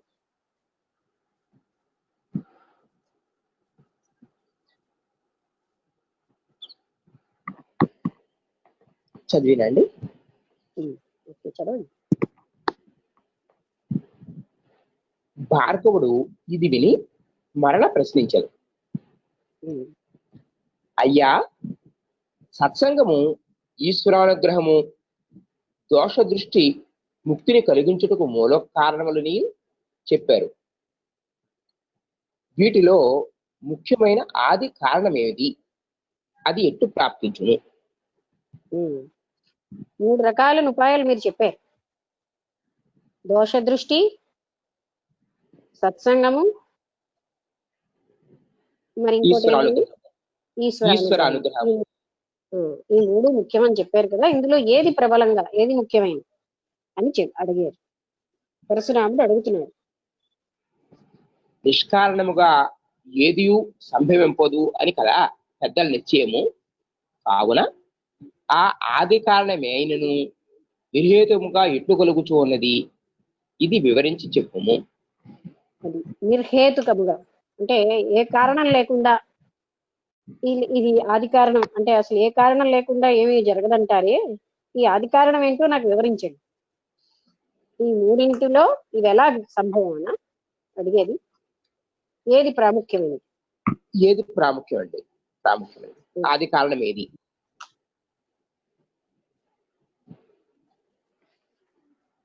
దత్తాత్రేయుడు ఇట్లు చెప్పారు. భార్గవ, శ్రేయస్సులకు ఆది కారణమును చెప్పుచున్నాను వినుము. ఇక్కడ శ్రేయస్సు అంటే ముక్తి. కేవల చిద్రూపిణి అయిన ఆ దేవి తన యొక్క స్వాతంత్ర్య వైభవము చేత అద్దమునందు ప్రతిబింబం వలె తన యందు జగత్తు అను చిత్రమును భాషింపజేయుచు ఉన్నది. ఇది మళ్ళీ మనం ఇంకోసారి జ్ఞాపకం చేసుకుందాం. ఆ చిత్రూపం ఏం చేస్తుంది, లేదా దృక్కు తనలోనే జగత్తుని తనకున్నటువంటి స్వతంత్ర ప్రతిపత్తి వల్ల విలాసంగా భాషింప చేస్తుంది. అనాది అయిన అజ్ఞానము చేత కప్పబడి ఉన్న జీవుల యొక్క హితమును కోరుచు ఆమెయే హిరణ్యగర్భ శరీరముతో కోరికలన్నింటినీ తీర్చునట్టి వేద సముద్రమును ప్రకాశింపజేశాను. అదే మళ్ళీ ఆమె హిరణ్యగర్భ శరీరంతో ఈ మానవుల అజ్ఞానంతో కప్పబడిన మానవుల యొక్క కోరికలన్నీ తీరుస్తూ ఆవిడ ఆ రూపంలో వచ్చిందనమాట, హిరణ్యగర్భుడి రూపంలో. స్వభావము చేత జీవులు విచిత్రములైన కామవాసనలు కలవారు. వీరికి ఎట్లు శుభము కలుగును అని బ్రహ్మదేవుడు ఆలోచించి విచిత్రములైన ఫలములు కలిగించినట్టి వివిధ కర్మలను సృష్టించను. విచిత్రములైన ఫలములను కలిగించునట్టి వివిధ కర్మలు. అంటే ఈ కోరికలు కూడా చాలా విచిత్రాలుగా ఉంటున్నాయి కనుక వీళ్ళ కర్మలు, అందువల్ల వాళ్ళకి విచిత్రమైన ఫలితాలు కలిగేటటువంటి విధంగా వివిధ పద్ధతుల కర్మల్ని సృష్టించాడు. మనుష్యుడు సహజముగా మంచినో చెడునో చేయుచునే ఉండదు. దాని చేత పశుపక్షాది జాతుల్లో ఎక్కువ పర్యాయములు జన్మించుచు జీవుడు ఏదో ఒక కర్మ యొక్క పరిపాకము చేత మనుష్య శరీరము పొందును. అది అంటే మనుష్యుడు కూడా మనిషి ఎప్పుడు ఏదో ఒక మంచో చెడ్డో ఏదో కర్మం చేస్తూనే ఉంటాడు. ఈ కర్మల కారణంగా ఆయన పశుపక్షాది జీవులలో ఏదో ఒక జీవితాన్ని తీసుకుని జన్మనెత్తి తిరిగి మళ్ళీ తను ఆ కర్మలను అనుసరించి అతను జన్మ తీసుకుంటున్నాడు. అప్పుడు అతడు ఎక్కువ కోరికలు కలవాడై స్వర్గమును కోరువాడు యజ్ఞమును చేయవలను అని మొదలుగా వేదశాస్త్రముల యందు చెప్పబడి ఉన్న కర్మలను గూర్చి విని వానిని చేయుటకు పూనుకొనును. అది అప్పుడు ఏంటంటే స్వర్గం పొందాలి అంటే యజ్ఞం చేయాలి, ఇలాంటివన్నిటితోటి వేదశాస్త్రంలో చెప్పబడిన విధంగా ఆయన కర్మలు చేయడం మొదలెడతాడు. ఆ కర్మలలో రవ్వంత లోపము కలిగినను ఫలము కలుగదు అని గ్రహించి దుఃఖితుడై ఇప్పుడేమి చేయుదును అని ఒకానొక సత్పురుషుని ఆశ్రయించును. ఆ కర్మలో ఏదైనా లోపం అయిందనుకోండి, అతను దుఃఖించి ఏం చేయాలి ఇప్పుడు అని బాధపడుతూ ఎవరైనా ఒక సత్పురుషుణ్ణి ఆశ్రయిస్తారు. అప్పుడు ప్రసంగవశమున మహేశ్వరుని యొక్క మహాత్మ్యమును అతడు వినును. అంతటా వినును. ఓకే. అంతటా పూర్వపుణ్య వశమున ఆ సత్పురుషుని యొక్క అనుగ్రహము చేత ఈశ్వరుని ఆరాధింపవలను అనే తలంపు కలుగును. అంటే ఆ సత్పురుషుడు ఏం చెప్తాడు, నువ్వేమో మహేశ్వరుడు ఇంత గొప్పవాడు అని బోధపరుస్తాడు. అప్పుడు ఆయన సలహాతో ఈశ్వరారాధన చెయ్యి అని అలాంటి గైడెన్స్ ఇస్తాడు ఆయన. కావున పూర్వపుణ్య పరిపాకము వలన శ్రేయస్సు అను సౌధము యొక్క సోపాన పంక్తిలో ఒక మెట్టుగా సత్సంగమును పొందును. అది అంటే ఆ పూర్వపుణ్య ఫలితంగా సత్సంగం అన్నది లభిస్తుంది. అంటే ఎన్నో పుణ్యకర్మలు చేస్తేనే, దానికి ఒక మంచి శ్లోకం ఉంది, అది అలాంటి ఎన్నో జన్మల యొక్క పుణ్య కర్మల ఫలితంగా సత్సంగం అన్నది లభిస్తుంది. శ్రేయస్సు చాలా వరకు సత్సంగము వలననే సంభవించుచు ఉన్నది. అది ఈ శ్రేయస్సు అనేది చాలా వరకు సత్సంగం వల్లే వస్తుంది. మళ్ళీ దత్తాత్రేయ గారు మళ్ళీ చెప్తున్నారు ఈ పాయింట్. ఒకానొక చోట చాలా గొప్ప పుణ్యము చేత కానీ తీవ్రమైన పుణ్యము చేత గాని తీవ్రమైన తపస్సు చేత గాని శ్రేయస్సు కలుగుటయు కలదు. అదే తీవ్రమైన పుణ్యము చేత తీవ్రతరమైన తపస్సు చేత శ్రేయస్సు కలగడం కూడా ఉంది. అట్టి ఎడల ఒకప్పుడు పైనుంచి రాలి పండు పడినట్లుగా ఆకస్మికముగా శ్రేయస్సు ప్రాప్తించుటయు కలదు. అది మనకు ఎలా కనిపిస్తుంది, వీళ్ళకి ఆకస్మికంగా వచ్చేసింది అనేసి, కానీ వాళ్ళకి ఆల్రెడీ ఆ పుణ్యఫలం అన్నది ఉంది. అలాగే ఎంతో కాలం తాను తపస్సు చేసిన ఫలితం ఇవన్నీ ఉంటాయి. వీటి వల్ల ఇప్పుడు మనకి వాళ్ళు ఏం చేసినట్టు కనబడకపోయినా ఆల్రెడీ ఎన్నో చేసిన వాళ్ళు కనుక సడన్ గా వచ్చేసినట్టుగా మనకు కనిపిస్తుంది. కావున కారణముల యొక్క వైచిత్ర్యమును బట్టి శ్రేయస్సు యొక్క ప్రాప్తి యందు కూడా చిత్రములైన భేదములు కనిపించుచూ ఉన్నవి. సాధనల్లో ఉన్నటువంటి డిఫరెన్స్ ని బట్టే శ్రేయస్సు కూడా వేరువేరుగా వస్తుంది. శ్రేయస్సు యొక్క ప్రాప్తిలో కూడా తేడా ఉంది. అట్లే బుద్ధి యందలి భేదముల చేత వాసనల యొక్క తారతమ్యముల వలన సాధనముల యంది విశేషములను బట్టి జ్ఞానుల యొక్క స్థితి యందును వైచిత్ర్యము కనిపించుచూ ఉన్నది. అదే అంటే వీళ్ళ యొక్క బుద్ధిలో భేదాల వలన ఈ సాధనలో ఉన్నటువంటి వివిధమైనటువంటి ప్రక్రియ విశేషాల వలన జ్ఞానుల్లో కూడా వాళ్ళు పొందినటువంటి అంటే ఆ స్థితులలో చాలా తేడాలు వస్తున్నాయి. పొందిన జ్ఞానం అని కాదు, పొందినటువంటి ఆ స్థితులలో పొందే జ్ఞానంలో కూడా కర్మవాసనలు ఎక్కువగా ఉన్నవాళ్ళు సహజముగా ఎవని యొక్క బుద్ధి యందు వాసనలు తక్కువగా ఉండునో వానికి అల్పమైన సాధన చేతనే జ్ఞానము సిద్ధించును. అది ఎవరికైతే తక్కువ వాసనలు ఉంటాయో వాళ్ళు చాలా తక్కువ కాలంలోనే మోక్షాన్ని పొందగలరు. ఎవని యొక్క బుద్ధి యందు వాసనలు దట్టముగా ఉండునో వానికి జ్ఞానము కలిగినను అది మేఘము చేత కప్పబడిన సూర్యబింబము వలె ఉండును. బుద్ధిలో వాసనలు ఎక్కువగా ఉన్నాయనుకోండి, వాళ్ళకేమో ఎలా అయితే సూర్యుడు మేఘాలతో కప్పబడ్డాడో ఆ విధంగా జ్ఞానం కప్పబడి ఉంటుంది వాసనలతో. వాడు చిరకాలము విధిధ్యాసనము కావించుకున్నచో వానికి జ్ఞానము నిర్మలముగా భాషించును. వానికి జ్ఞానము నిర్మలముగా భాషించును.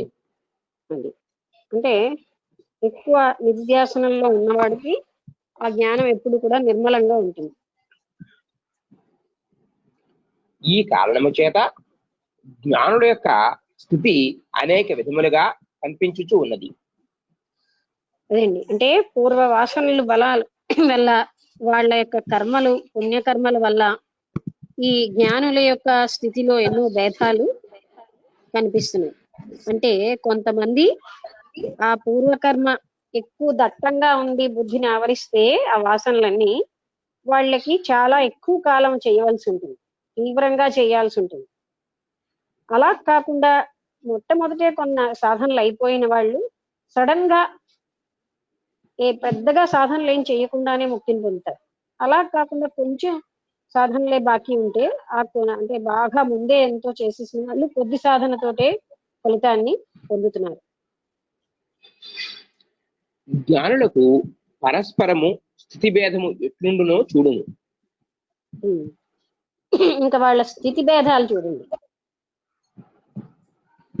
బ్రహ్మ విష్ణు మహేశ్వరులు స్వభావము చేత జ్ఞానులే. వారి యొక్క జ్ఞానమునందు మాలిన్యము ఉండును అని చెప్పుటకు వీలు లేదు. కానీ వారి యొక్క జ్ఞానమునందు మాలిన్యము ఉండును అని చెప్పుటకు బ్రహ్మ విష్ణు మహేశ్వరులు వీళ్ళు ముగ్గురు జ్ఞానులే. అయితే వాళ్ళ జ్ఞానంలో మాలిన్యం ఉంది అని చెప్పడానికి వీలు లేదు. కానీ స్వభావం వలన కలుగుచూ ఉన్న గుణముల చేత వారి స్థితి యందు కలుగుచున్న భేదములను చూడుము.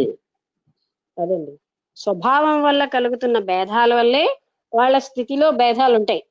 ఇప్పుడు చూడండి, నేను ఈ పాయింట్ లాస్ట్ టైం కూడా చెప్పాను. మహాత్ములు ఎంతమందో పరమ గురువులు ఉంటారు, మరి అందరూ ముక్తి పొందిన వాళ్ళే, కానీ వాళ్ళకి డిఫరెన్స్ ఉంటుంది.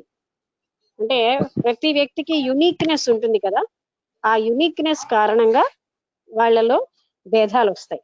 అంటే వాళ్ళ స్వభావాలలో భేదాల వల్ల ఫలానా వశిష్ఠ మహర్షి ఒకలాగా ఉంటే విశ్వామిత్ర మహర్షి ఇంకొక రకంగా, అగస్త్య మహర్షి మరో రకంగా, ఇలా ఉండడానికి అదే కారణం. గుణముల యొక్క భేదములను బట్టి తెల్లగానున్న జ్ఞాని యొక్క శరీరము చల్లదనము ఎట్లు పొందుటలేదో అట్లే ఆయన యొక్క చిత్త స్వభావము కూడా మార్పు నందదు. చల్లగా ఉన్న శరీరం అండి మొదట మీరు వాడింది చదివింది. తెల్లగా ఉన్న జ్ఞాని యొక్క అది అంటే ఆయన యొక్క శరీరం జ్ఞానానంతరం కూడా అలాగే ఉంటుంది. అలాగే ఆయన స్వభావం కూడా జ్ఞానానంతరం ఉంటుంది, మార్పు ఏమీ చెందదు.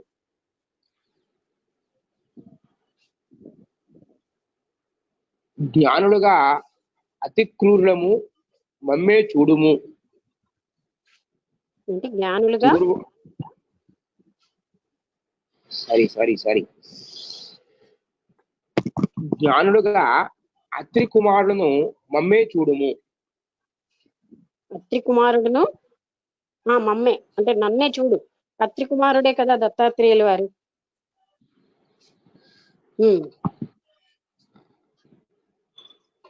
అంటే దూర్వాసుడు, చంద్రుడు, నేను భిన్న స్థితిలో ఉన్నాము. అది అంటే దూర్వాసుడు, చంద్రుడు, అత్రి కుమారు అంటే ఈ దత్తాత్రేయుల వారు కూడా అత్రి కుమారులే, కానీ భిన్న స్థితులలో ఉన్నారు. దూర్వాసుడు కోపము కలవాడుగా, చంద్రుడు కామము కలవాడుగా ఉండగా, నేను వర్ణాశ్రమాది చిహ్నములు అన్నిటినీ వదిలి ఉన్నాను.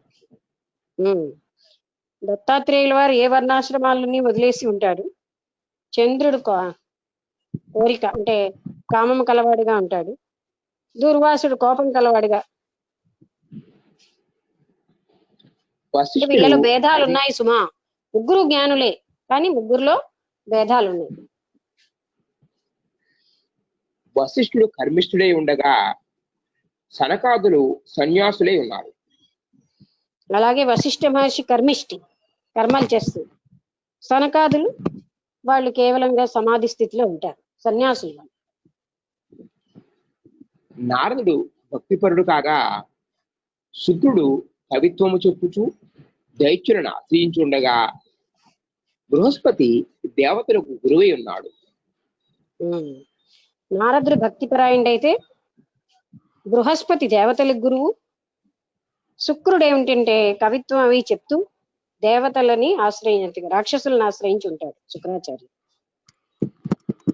వ్యాసుడు శాస్త్ర నిర్మాణ పరాయణుడు కాగా, జనకుడు శాస్త్ర నిర్మాణ పరాయణుడు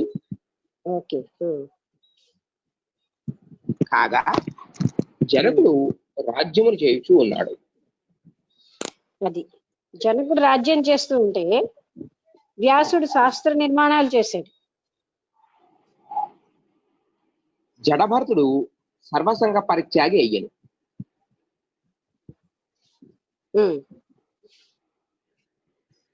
జడభరతుడి కథ మనందరికీ తెలిసిందే. అతను సర్వసంగ పరిత్యాగి. ఈ స్థితి భేదములకు కారణము విను. అది ఈ స్థితి భేదాలకు కూడా ఏదో కారణం ఉంటుంది. అపరాధము, కామము అను వాసనల కన్నా కర్మవాసన బలిష్టము. కర్మవాసన ఓకే. అపరాధము, కామము ఈ రెండింటికంటే కూడా కర్మవాసన చాలా బలిష్టమైనది. అంటే 3 రకాలు ఉంటాయని చెప్పారు కదండి. మూడోది కర్మవాసన. అది ఎవరి యందు పూర్తిగా నశించునో వారు మేధావులు అని చెప్పబడుచు ఉన్నారు.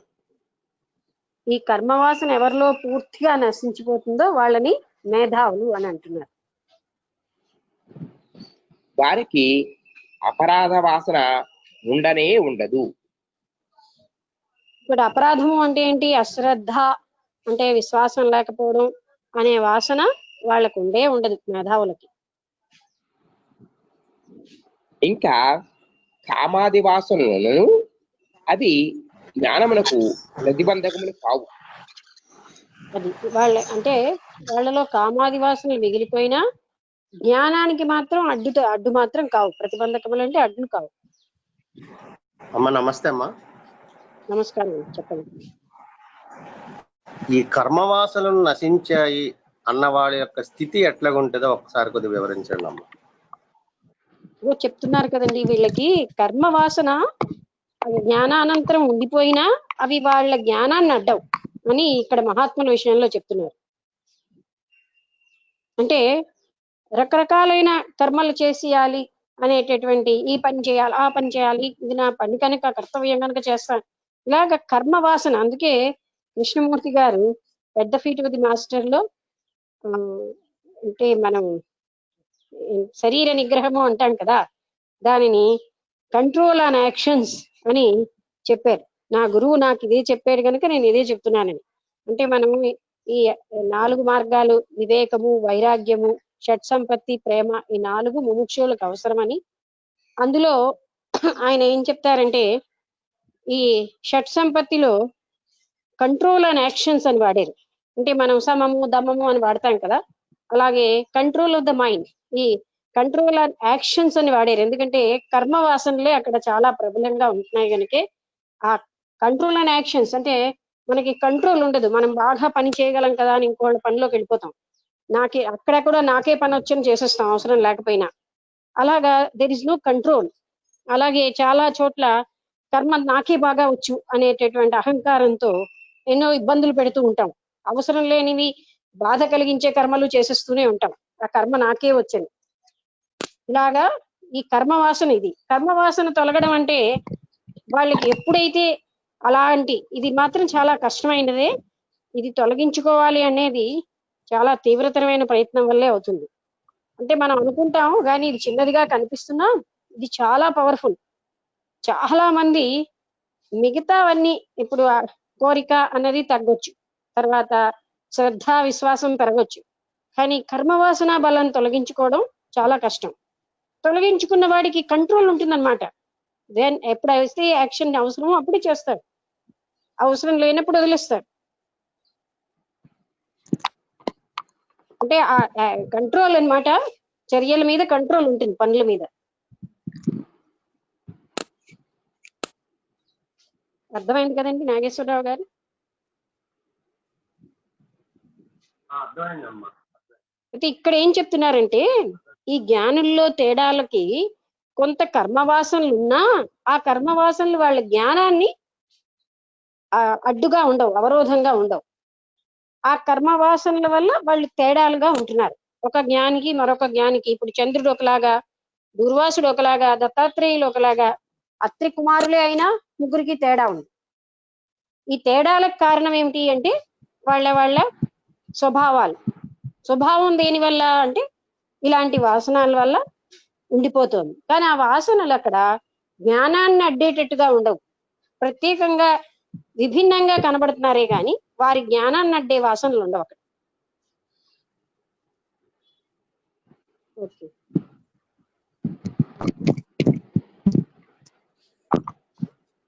అట్టి వారికి వైరాగ్యము, మరణము, సమాధి మొదలగు వానితో పని లేదు. వైరాగ్యము, మరణము, సమాధి అంటే ఆల్రెడీ వాళ్ళు ఆ స్థితికి వచ్చేసారు కనుక వాళ్ళకి వాటితో పనే లేదు.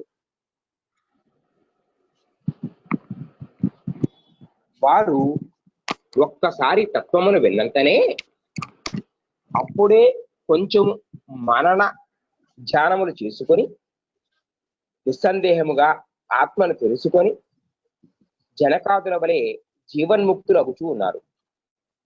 జనకుడు ఎలా అయితే ఒక్కసారి వినగానే విషయం తెలుసుకుని శ్రవణం వెంటనే మనన నిధిధ్యాసలు ఫాస్ట్ గా అయిపోయి ఆత్మను తెలుసుకుని జీవన్ముక్తుడు అయిపోయాడు. అలాగా ఎవరైతే ముందే ఇవన్నీ జరిగిపోతాయో వాళ్ళకి ఒక్కసారే వినగానే వాళ్ళు వేగంగా ఆత్మను తెలుసుకోగలరు. వారు అంతకు పూర్వము వైరాగ్యాదులను అభ్యసించి కామాది వాసనను పోగొట్టుకుని ఉండలేదు. అదే అంతకు పూర్వం వాళ్ళు వైరాగ్యాది అన్ని పోగొట్టుకున్నారు కానీ, అంటే వైరాగ్యాన్ని సంపాదించి మిగతా ఈ కామాది వాసనల్ని పూర్తిగా పోగొట్టుకోలేదు. అందువలన ఆ వాసనలు వారి యందు పూర్వం వల్లనే పైకి వచ్చుచూ ఉండును. అందుకని వాళ్ళ వాసనలు అప్పుడప్పుడు పైకి వస్తూ ఉంటాయి, పూర్వం ఎలా ఉండేవో అలాగా. కానీ అవి వాళ్ళ జ్ఞానాన్ని అడ్డవు. వారికి ఆ వాసనల వలన ఏ సందర్భమునందును బుద్ధికి మాలిన్యము కలుగదు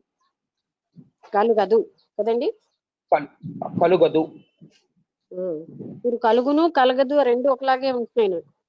అయితే వాళ్ళకి ఏ సందర్భంలో కూడా బుద్ధి మాలిన్యం కలగదు వాళ్ళకి. వారు స్వరూపము నుండి తొలగొటయు సంభవించదు. వాళ్ళు ఏ పరిస్థితుల్లో వాళ్ళ స్వరూపం నుంచి వాళ్ళు తొలగరు.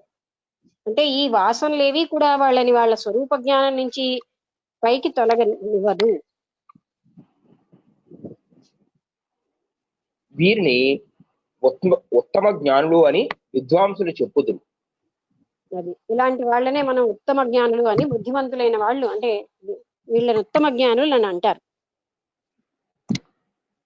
ఇక కర్మ వాసన చేత మూఢమైన చిత్తము కలవారిని సాక్షాత్తుగా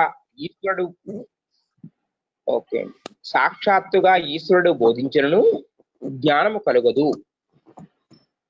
అది కర్మ వాసన చేత మరొక్కసారి మూఢమైన చిత్తము కలవారికి.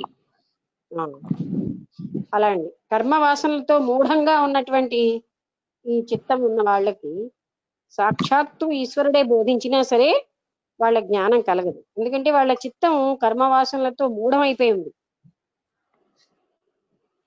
దృఢమైన అపరాధ వాసన కలవారికి కూడా జ్ఞానము కలుగదు. అది అపరాధము అంటే ఏంటంటే విశ్వాసం, అంటే ఆ విశ్వాసం లేకుండా ఉండడం. అలాంటి దృఢమైనటువంటి అపరాధ వాసన ఉన్న వాళ్ళకి కూడా జ్ఞానం కలగదు. ఎవరికి అపరాధ కర్మ వాసనలు అల్పముగా ఉండి కామ వాసనలు అధికముగా ఉండునో అట్టి వారికి అనేక పర్యాయములు శ్రవణ మనన నిధిధ్యాసనములు సలుపుట వలన చాలా కష్టముతో చిరకాలమునకు జ్ఞానము కలుగును. అంటే అపరాధ కర్మ వాసనలు తక్కువగా ఉండి కామవాసన ఎక్కువగా ఉంటే వాళ్ళు చాలా ఎక్కువ కాలం శ్రవణ మనన నిధిధ్యాసం చేస్తేనే గాని వాళ్ళకి ముక్తి కలగదు. వీరికి వ్యవహారము స్వల్పముగా ఉండును. వీరు ఎక్కువ కాలము సమాధి ఎందే గడుపుచూ ఉండును. ఎవరు అలాగ ముక్తి పొందిన వాళ్ళు వ్యవహారం తక్కువగా చేస్తూ ఉంటారు, ఎక్కువ కాలం సమాధిలోనే ఉంటారు. మనన నిధిధ్యాసాదుల అభ్యాసము చేత అతిశయము వలన వీరికి మనసు ఇంచుమించుగా నశించినట్లే ఉండును. మనన నిధి ధ్యాసల యొక్క అతిశయం అంటే ఎక్కువగా చేయడం వల్ల ఈ మననం నిధి ధ్యాసనం వాళ్ళకి మనస్సు ఇంచుమించుగా అంటే ఆల్మోస్ట్ అది నశించిన స్టేజ్కి వచ్చేస్తున్నారు. ఇట్లు నష్టప్రాయమైన మనస్సు కల జ్ఞానులు మధ్యములు అని చెప్పబడుదురు. అది అంటే ఇలాగ మనస్సును నష్టం చేసుకున్నటువంటి జ్ఞానుల్ని మధ్యమ జ్ఞానులు అని అంటున్నాం. వీరిలో కొందరకు మనన నిధిధ్యాసనముల అభ్యాసము దృఢముగా ఉండకపోవటచే వాసనలు క్షీణింపవు, మనస్సు నశింపదు. అది అంటే వాళ్ళకి ఈ మనన నిధిధ్యాసనల అభ్యాసం తక్కువగా ఉండడం వల్ల వాళ్ళు మనస్సు నశించదు. కొంతమందికి వాసనలు క్షీణింపవు, మనస్సు నశింపదు. వాసనలు క్షీణింపవు, మనస్సు నశింపదు. అది అంటే ఈ కామ వాసనలు ఇంకా ఉండిపోతాయి, మనస్సు నశించదు. వీరికి శ్రవణము వలన జ్ఞానము కలిగినను అది కామక్రోధాది వాసనల చేత మాటి మాటికి కప్పబడుతూ ఉండును. అది కప్పబడుతూ ఉంటుంది. అంటే వీళ్ళకేమో జ్ఞానం కలిగినా సరే శ్రవణం వల్ల తిరిగి తిరిగి కామక్రోధాది వాసనల చేత అది కప్పబడుతూ ఉంటుంది. ఇట్టి వారిని సమనస్కులు అని, మందజ్ఞానులు అని, అధమజ్ఞానులు అని చెప్పుదురు. వీళ్ళనే అధమజ్ఞానులు, మందజ్ఞానులు, సమనస్కులు అని అంటారు. ఉత్తములు మధ్యములు అయిన వారు మాత్రమే జీవన్ముక్తులు అని చెప్పబడుదురు. ఇక్కడ ఉత్తములు మధ్యములు అయిన వాళ్ళని జీవన్ముక్తులు అని అంటారు. అధములైన కేవల జ్ఞానుడు ప్రారబ్ధమునకు అధీనులై సుఖ దుఃఖములను అనుభవించుచు దేహాంతమునందు ముక్తిని పొందుదురు. అదండి. అధములు ఏంటంటే ఈ సుఖ దుఃఖాలను అనుభవిస్తూ వీటన్నిటికీ బద్ధులుగా అయిపోయి వాళ్ళు మరణానంతరం ముక్తిని పొందుతారు. మధ్యమ జ్ఞానులు ప్రారబ్ధమును జయింతురు. మధ్యమ మనస్సు జ్ఞానులు అను- ప్రారబ్ధాన్ని జయించి మనస్సుని లేకుండా చేసుకుంటున్నారు. మనస్సు అను భూమిలో ప్రారబ్ధము అను బీజము భోగరూపమును అంకురించును. కానీ ఏమి రూపం అండి? భోగరూపమున అంకురించును. భోగమా? భోగరూపము బాకి ఒత్తు బాకొత్తం పొల్లు. ఓకే ఓకే, భోగ రూపం.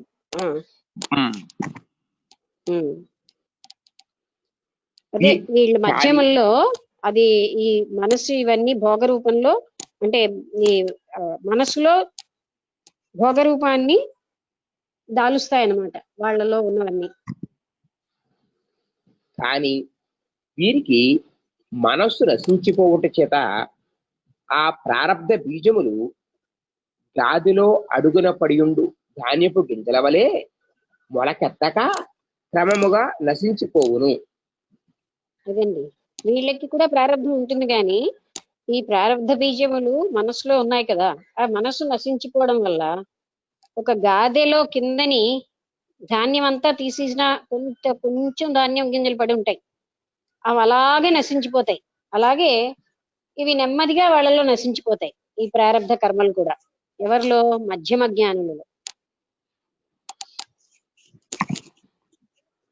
ఉత్తమ జ్ఞానులకు బహుమానసులు అని పేరు కలదు. బహుమానసులు అనేనా? అవును, ఉత్తమ జ్ఞానులకి బహుమానసులు అన్న పేరుంది. ఎవరి యొక్క మనస్సు ఆత్మరూపమై బాహ్య విషయములందు ప్రసరించుచు ఆయా వస్తువుల యొక్క రూపమును పొందుతూ ఉన్నను ఆత్మరూపమును కోల్పోవదో వారు బహుమానసులు. అదండి, ఎవరి యొక్క మనస్సు అయితే అంటే బాహ్యమైనటువంటి దాంట్లో కూడా చరిస్తూ అది బాహ్య వస్తు రూపాన్ని పొంది తిరిగి తనదైన స్థితిలోకి అంటే ఆ దుఃఖ రూపంలోకి వచ్చే వాళ్ళనే బహుమానసులు అంటారు. ఒక మనస్సు ఇన్ని రూపములతో ఎట్లుండును అని శంకింపవలదు. అదే, ఒక్క మనసు ఇన్ని రూపాలు ఎలా ఉంటుంది, ఇన్ని రూపాలతో ఎలా ఉంటుందని మీరు శంకించకండి. అందుకే దానికి మళ్ళీ ఉదాహరణ ఏం చెప్తారు? చెప్పారా అక్కడ? స్వప్నమే ఉదాహరణ. మిగుల మేధావి అయిన వాడు ఒక్కొక్కప్పుడు ఏకకాలమునందే 5-6 కార్యములను దేని యందు తొట్టుపాటు పడక నిర్వహించుచూ ఉన్నాడు. అదండి, అంటే 5-6 కార్యములు ఒకేసారి చేస్తూ ఉంటాడు చాలా మేధావి అయిన వ్యక్తి. అలాగే మనం ఇప్పుడే కదా అష్టావధాని సహస్రావధానులు వాళ్ళు 8 కార్యాలు ఒక్కసారే చేస్తారు. అది ప్రతిదీ నైపుణ్యంగా చేస్తారు. 1000 కార్యాలు ఒకసారి అంటే వీళ్ళకి అన్ని పనులు చాలా సంపూర్ణంగా చేయగలరు ఏకకాలంలో ఆ మేధస్సుని బట్టి. ఓకే, ఒకడు నడుచుచు మాట్లాడుచు పని కూడా చేయుచు. ఒక గురువు ఒకడు నడుచుచు మాట్లాడుచు పని కూడా చేయుచూ ఉండును. అది ఒకడేమో నడుస్తూ మాట్లాడుతూ వేరే పని కూడా చేస్తూ ఉంటాడు. ఒక్క గురువు శిష్యులు అనేకులు వేదములు వల్లించి ఉన్నప్పుడు వారిలో సంభవించు అపశబ్దములను వర్ణ స్వర భేదములను గుర్తించుచూ ఉన్నాడు.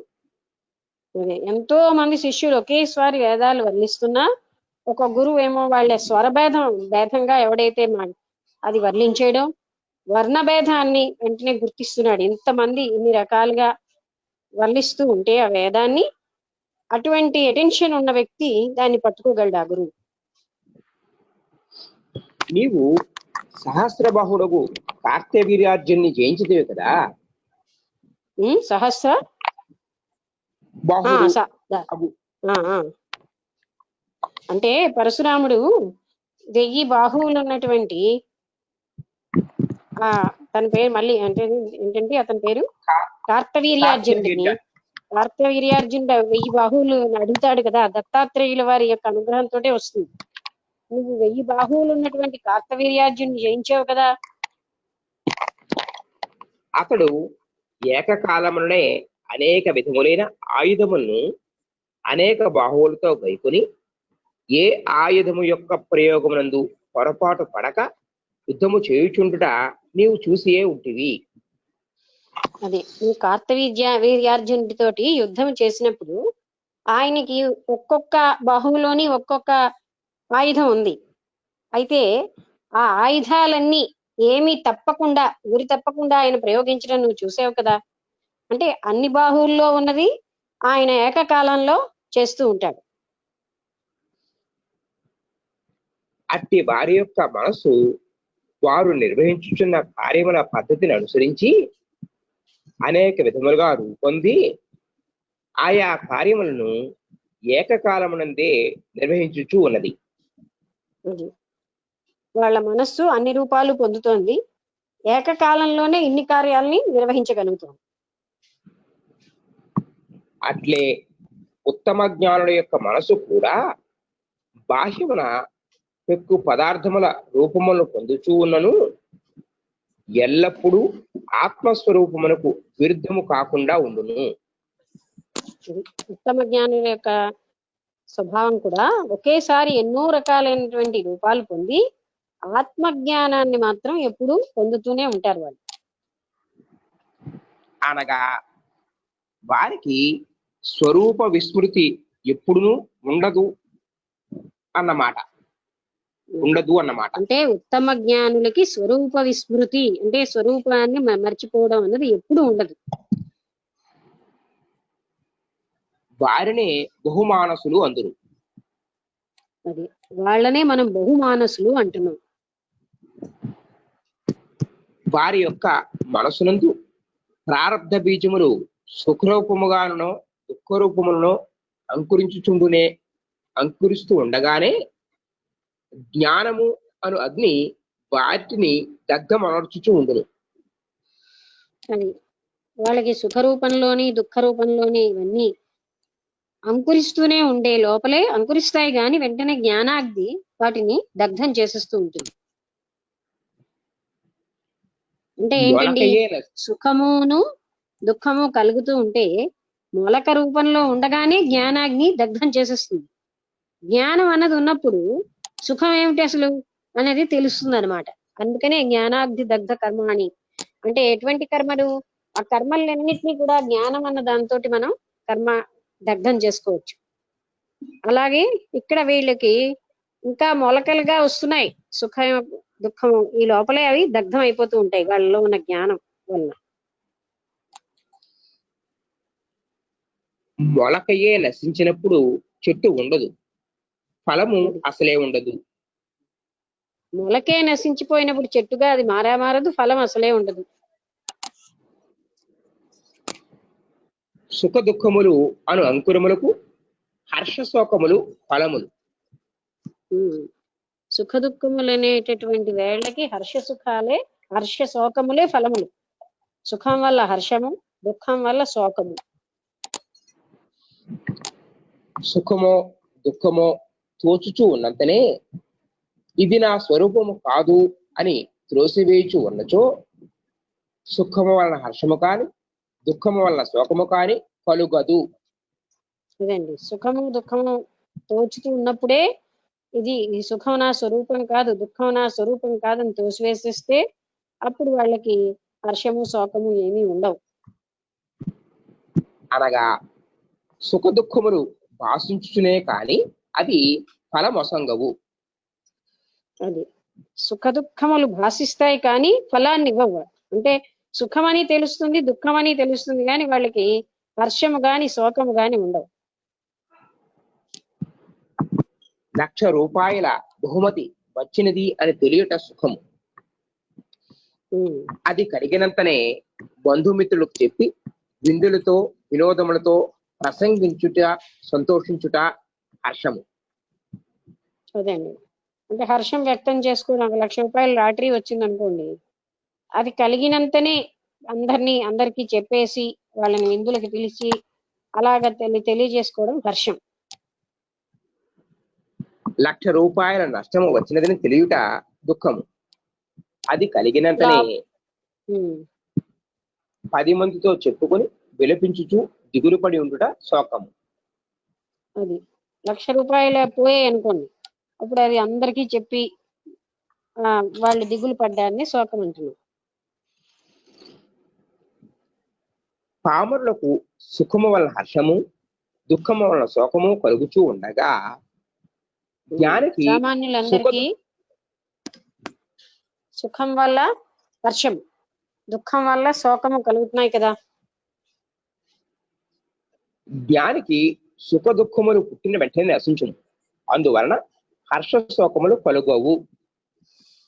అది జ్ఞానికి ఏంటంటే మొలక టైంలోనే అవి నశించిపోతాయి గనక వాటికి హర్ష శోకాలు ఉండవు.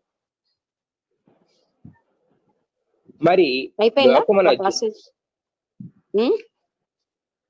కంటిన్యూషన్ ఉందండి. అంటే చాలా ఉందా? లేదు, ఒక 5 లైన్లు. చదవండి. మరి లోకమున జనులు సుఖమును పెంపొందించుకున్నటకు, దుఃఖము తొలగించుకున్నటకు వ్యవహారం అనర్చుచూ ఉన్నారు. జనులందరూ చేసే పని ఏంటి? సుఖాన్ని పెంచుకోవడం, దుఃఖాన్ని తొలగించుకోవడాలనే పనులు చేస్తూ ఉంటారు. సుఖ దుఃఖములు పుట్టిన వెంటనే నశించుచూ ఉన్నచో జ్ఞానికి లోకమున వ్యవహారం ఎట్లు జరుగుచూ ఉన్నది?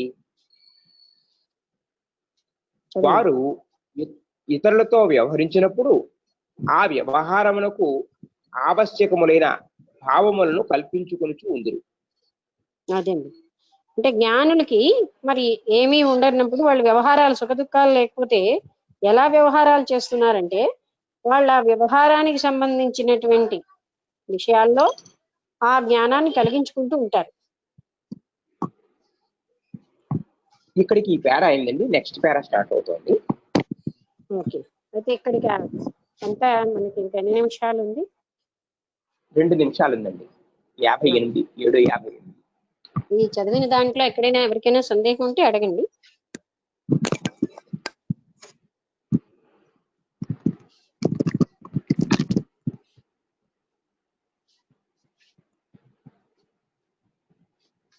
ఇప్పుడు వీళ్ళలో ఉత్తమ జ్ఞానులు, మధ్యమ జ్ఞానులు, అధమ జ్ఞానులు అని చెప్పారు. ఉత్తమ జ్ఞానుల యొక్క విషయాన్ని ఇక్కడ చెప్తున్నారు. ఏంటంటే వాసనలు ఉండిపోవటం వల్ల వీళ్ళు పనులన్నీ చేస్తూనే ఉంటారు. కానీ వీళ్ళు సుఖ దుఃఖాల వల్ల హర్ష శోకాలకి మాత్రం లోనవరు. హర్ష శోకాలు ఉన్నవాడిలాగా ప్రవర్తిస్తారు, కానీ వాళ్ళకి హర్ష శోకాలు ఏమాత్రం కలగవు, ఉండవు. వాళ్ళు నిరంతరం ఆత్మస్థితిలోనే ఉంటారు. అంటే ప్రతి క్షణం వాళ్ళు అందులోంచి తప్పిపోయిన క్షణాలు ఉండవు. వాళ్ళని ఉత్తమ జ్ఞానులు అంటున్నారు. మధ్యమ జ్ఞానులు అన్నది మనకు అర్థమైంది. అంటే వాళ్ళు ఏం చేస్తారు? బీజ రూపంలో ఉన్నటువంటి ఆ ప్రారబ్ధ కర్మలన్నిటినీ మనస్సులో బీజ రూపంలో ఉంచేసి మనస్సుని లేకుండా చేసుకుంటారు. అందుకని వాళ్ళ ప్రారబ్ధం అలాగపోతుంది. అందుకే వాళ్ళు ఎప్పుడు కూడా సమాధి స్థితిలో ఉంటారు. వాళ్ళని మధ్యమ జ్ఞానులు అంటున్నారు. అధమ జ్ఞానులు అన్న వాళ్ళు ప్రాపంచిక వ్యవహారాల్లోకి వచ్చి వాళ్ళు హర్షశోకాలకి లోనై తిరిగి మళ్ళీ అందులోకి వెళ్తారు, ఆ జ్ఞాన స్థితిలోకి, ఆత్మ స్థితిలోకి. వీళ్ళని అధమ జ్ఞానులు అంటారు. వీళ్ళు చాలా కాలము మనన నిధి ధ్యాసనల వల్ల ఆ స్థితిని పొంది వాళ్ళకి మళ్ళీ ప్రాపంచిక వ్యవహారాల్లోకి వచ్చి అక్కడ మళ్ళీ సుఖ దుఃఖాలు, హర్షశోకాలకి లోనైపోయి తిరిగి వాళ్ళ స్వరూపంలోకి వెళ్ళడం వల్ల వీళ్ళని ఈ కర్మలు బంధించవు. ఇలాగ 3 రకాల జ్ఞానులు ఉన్నారు అని ఇప్పుడు మనం ఉత్తమ జ్ఞానులు ఒకేసారి ఎన్నో పనులు చేస్తూ ఉంటారు ఏకకాలంలో అనే విషయాన్ని గ్రహించాం. ఎందుకంటే ఒకేసారి వీళ్ళకి ఆ మనస్సుని అన్నిట్లో పెట్టగలరు. మనకి కార్తవీర్యార్జునుడినే ఉదాహరణగా, ఆయనకి అన్ని చేతులతో ప్రతి ఆయుధాన్ని ఒక్కొక్క చేతితో చాలా చక్కగా వినియోగించాడు. అలాగే వీళ్ళు ఏకకాలంలో 3-4 పనులు చేసినా అన్ని బాగా చేయగలరు. ఇది ఉత్తమ జ్ఞానుల లక్షణం. ఇక్కడతో సమయం అయిపోయింది కనుక ముగించేద్దాం.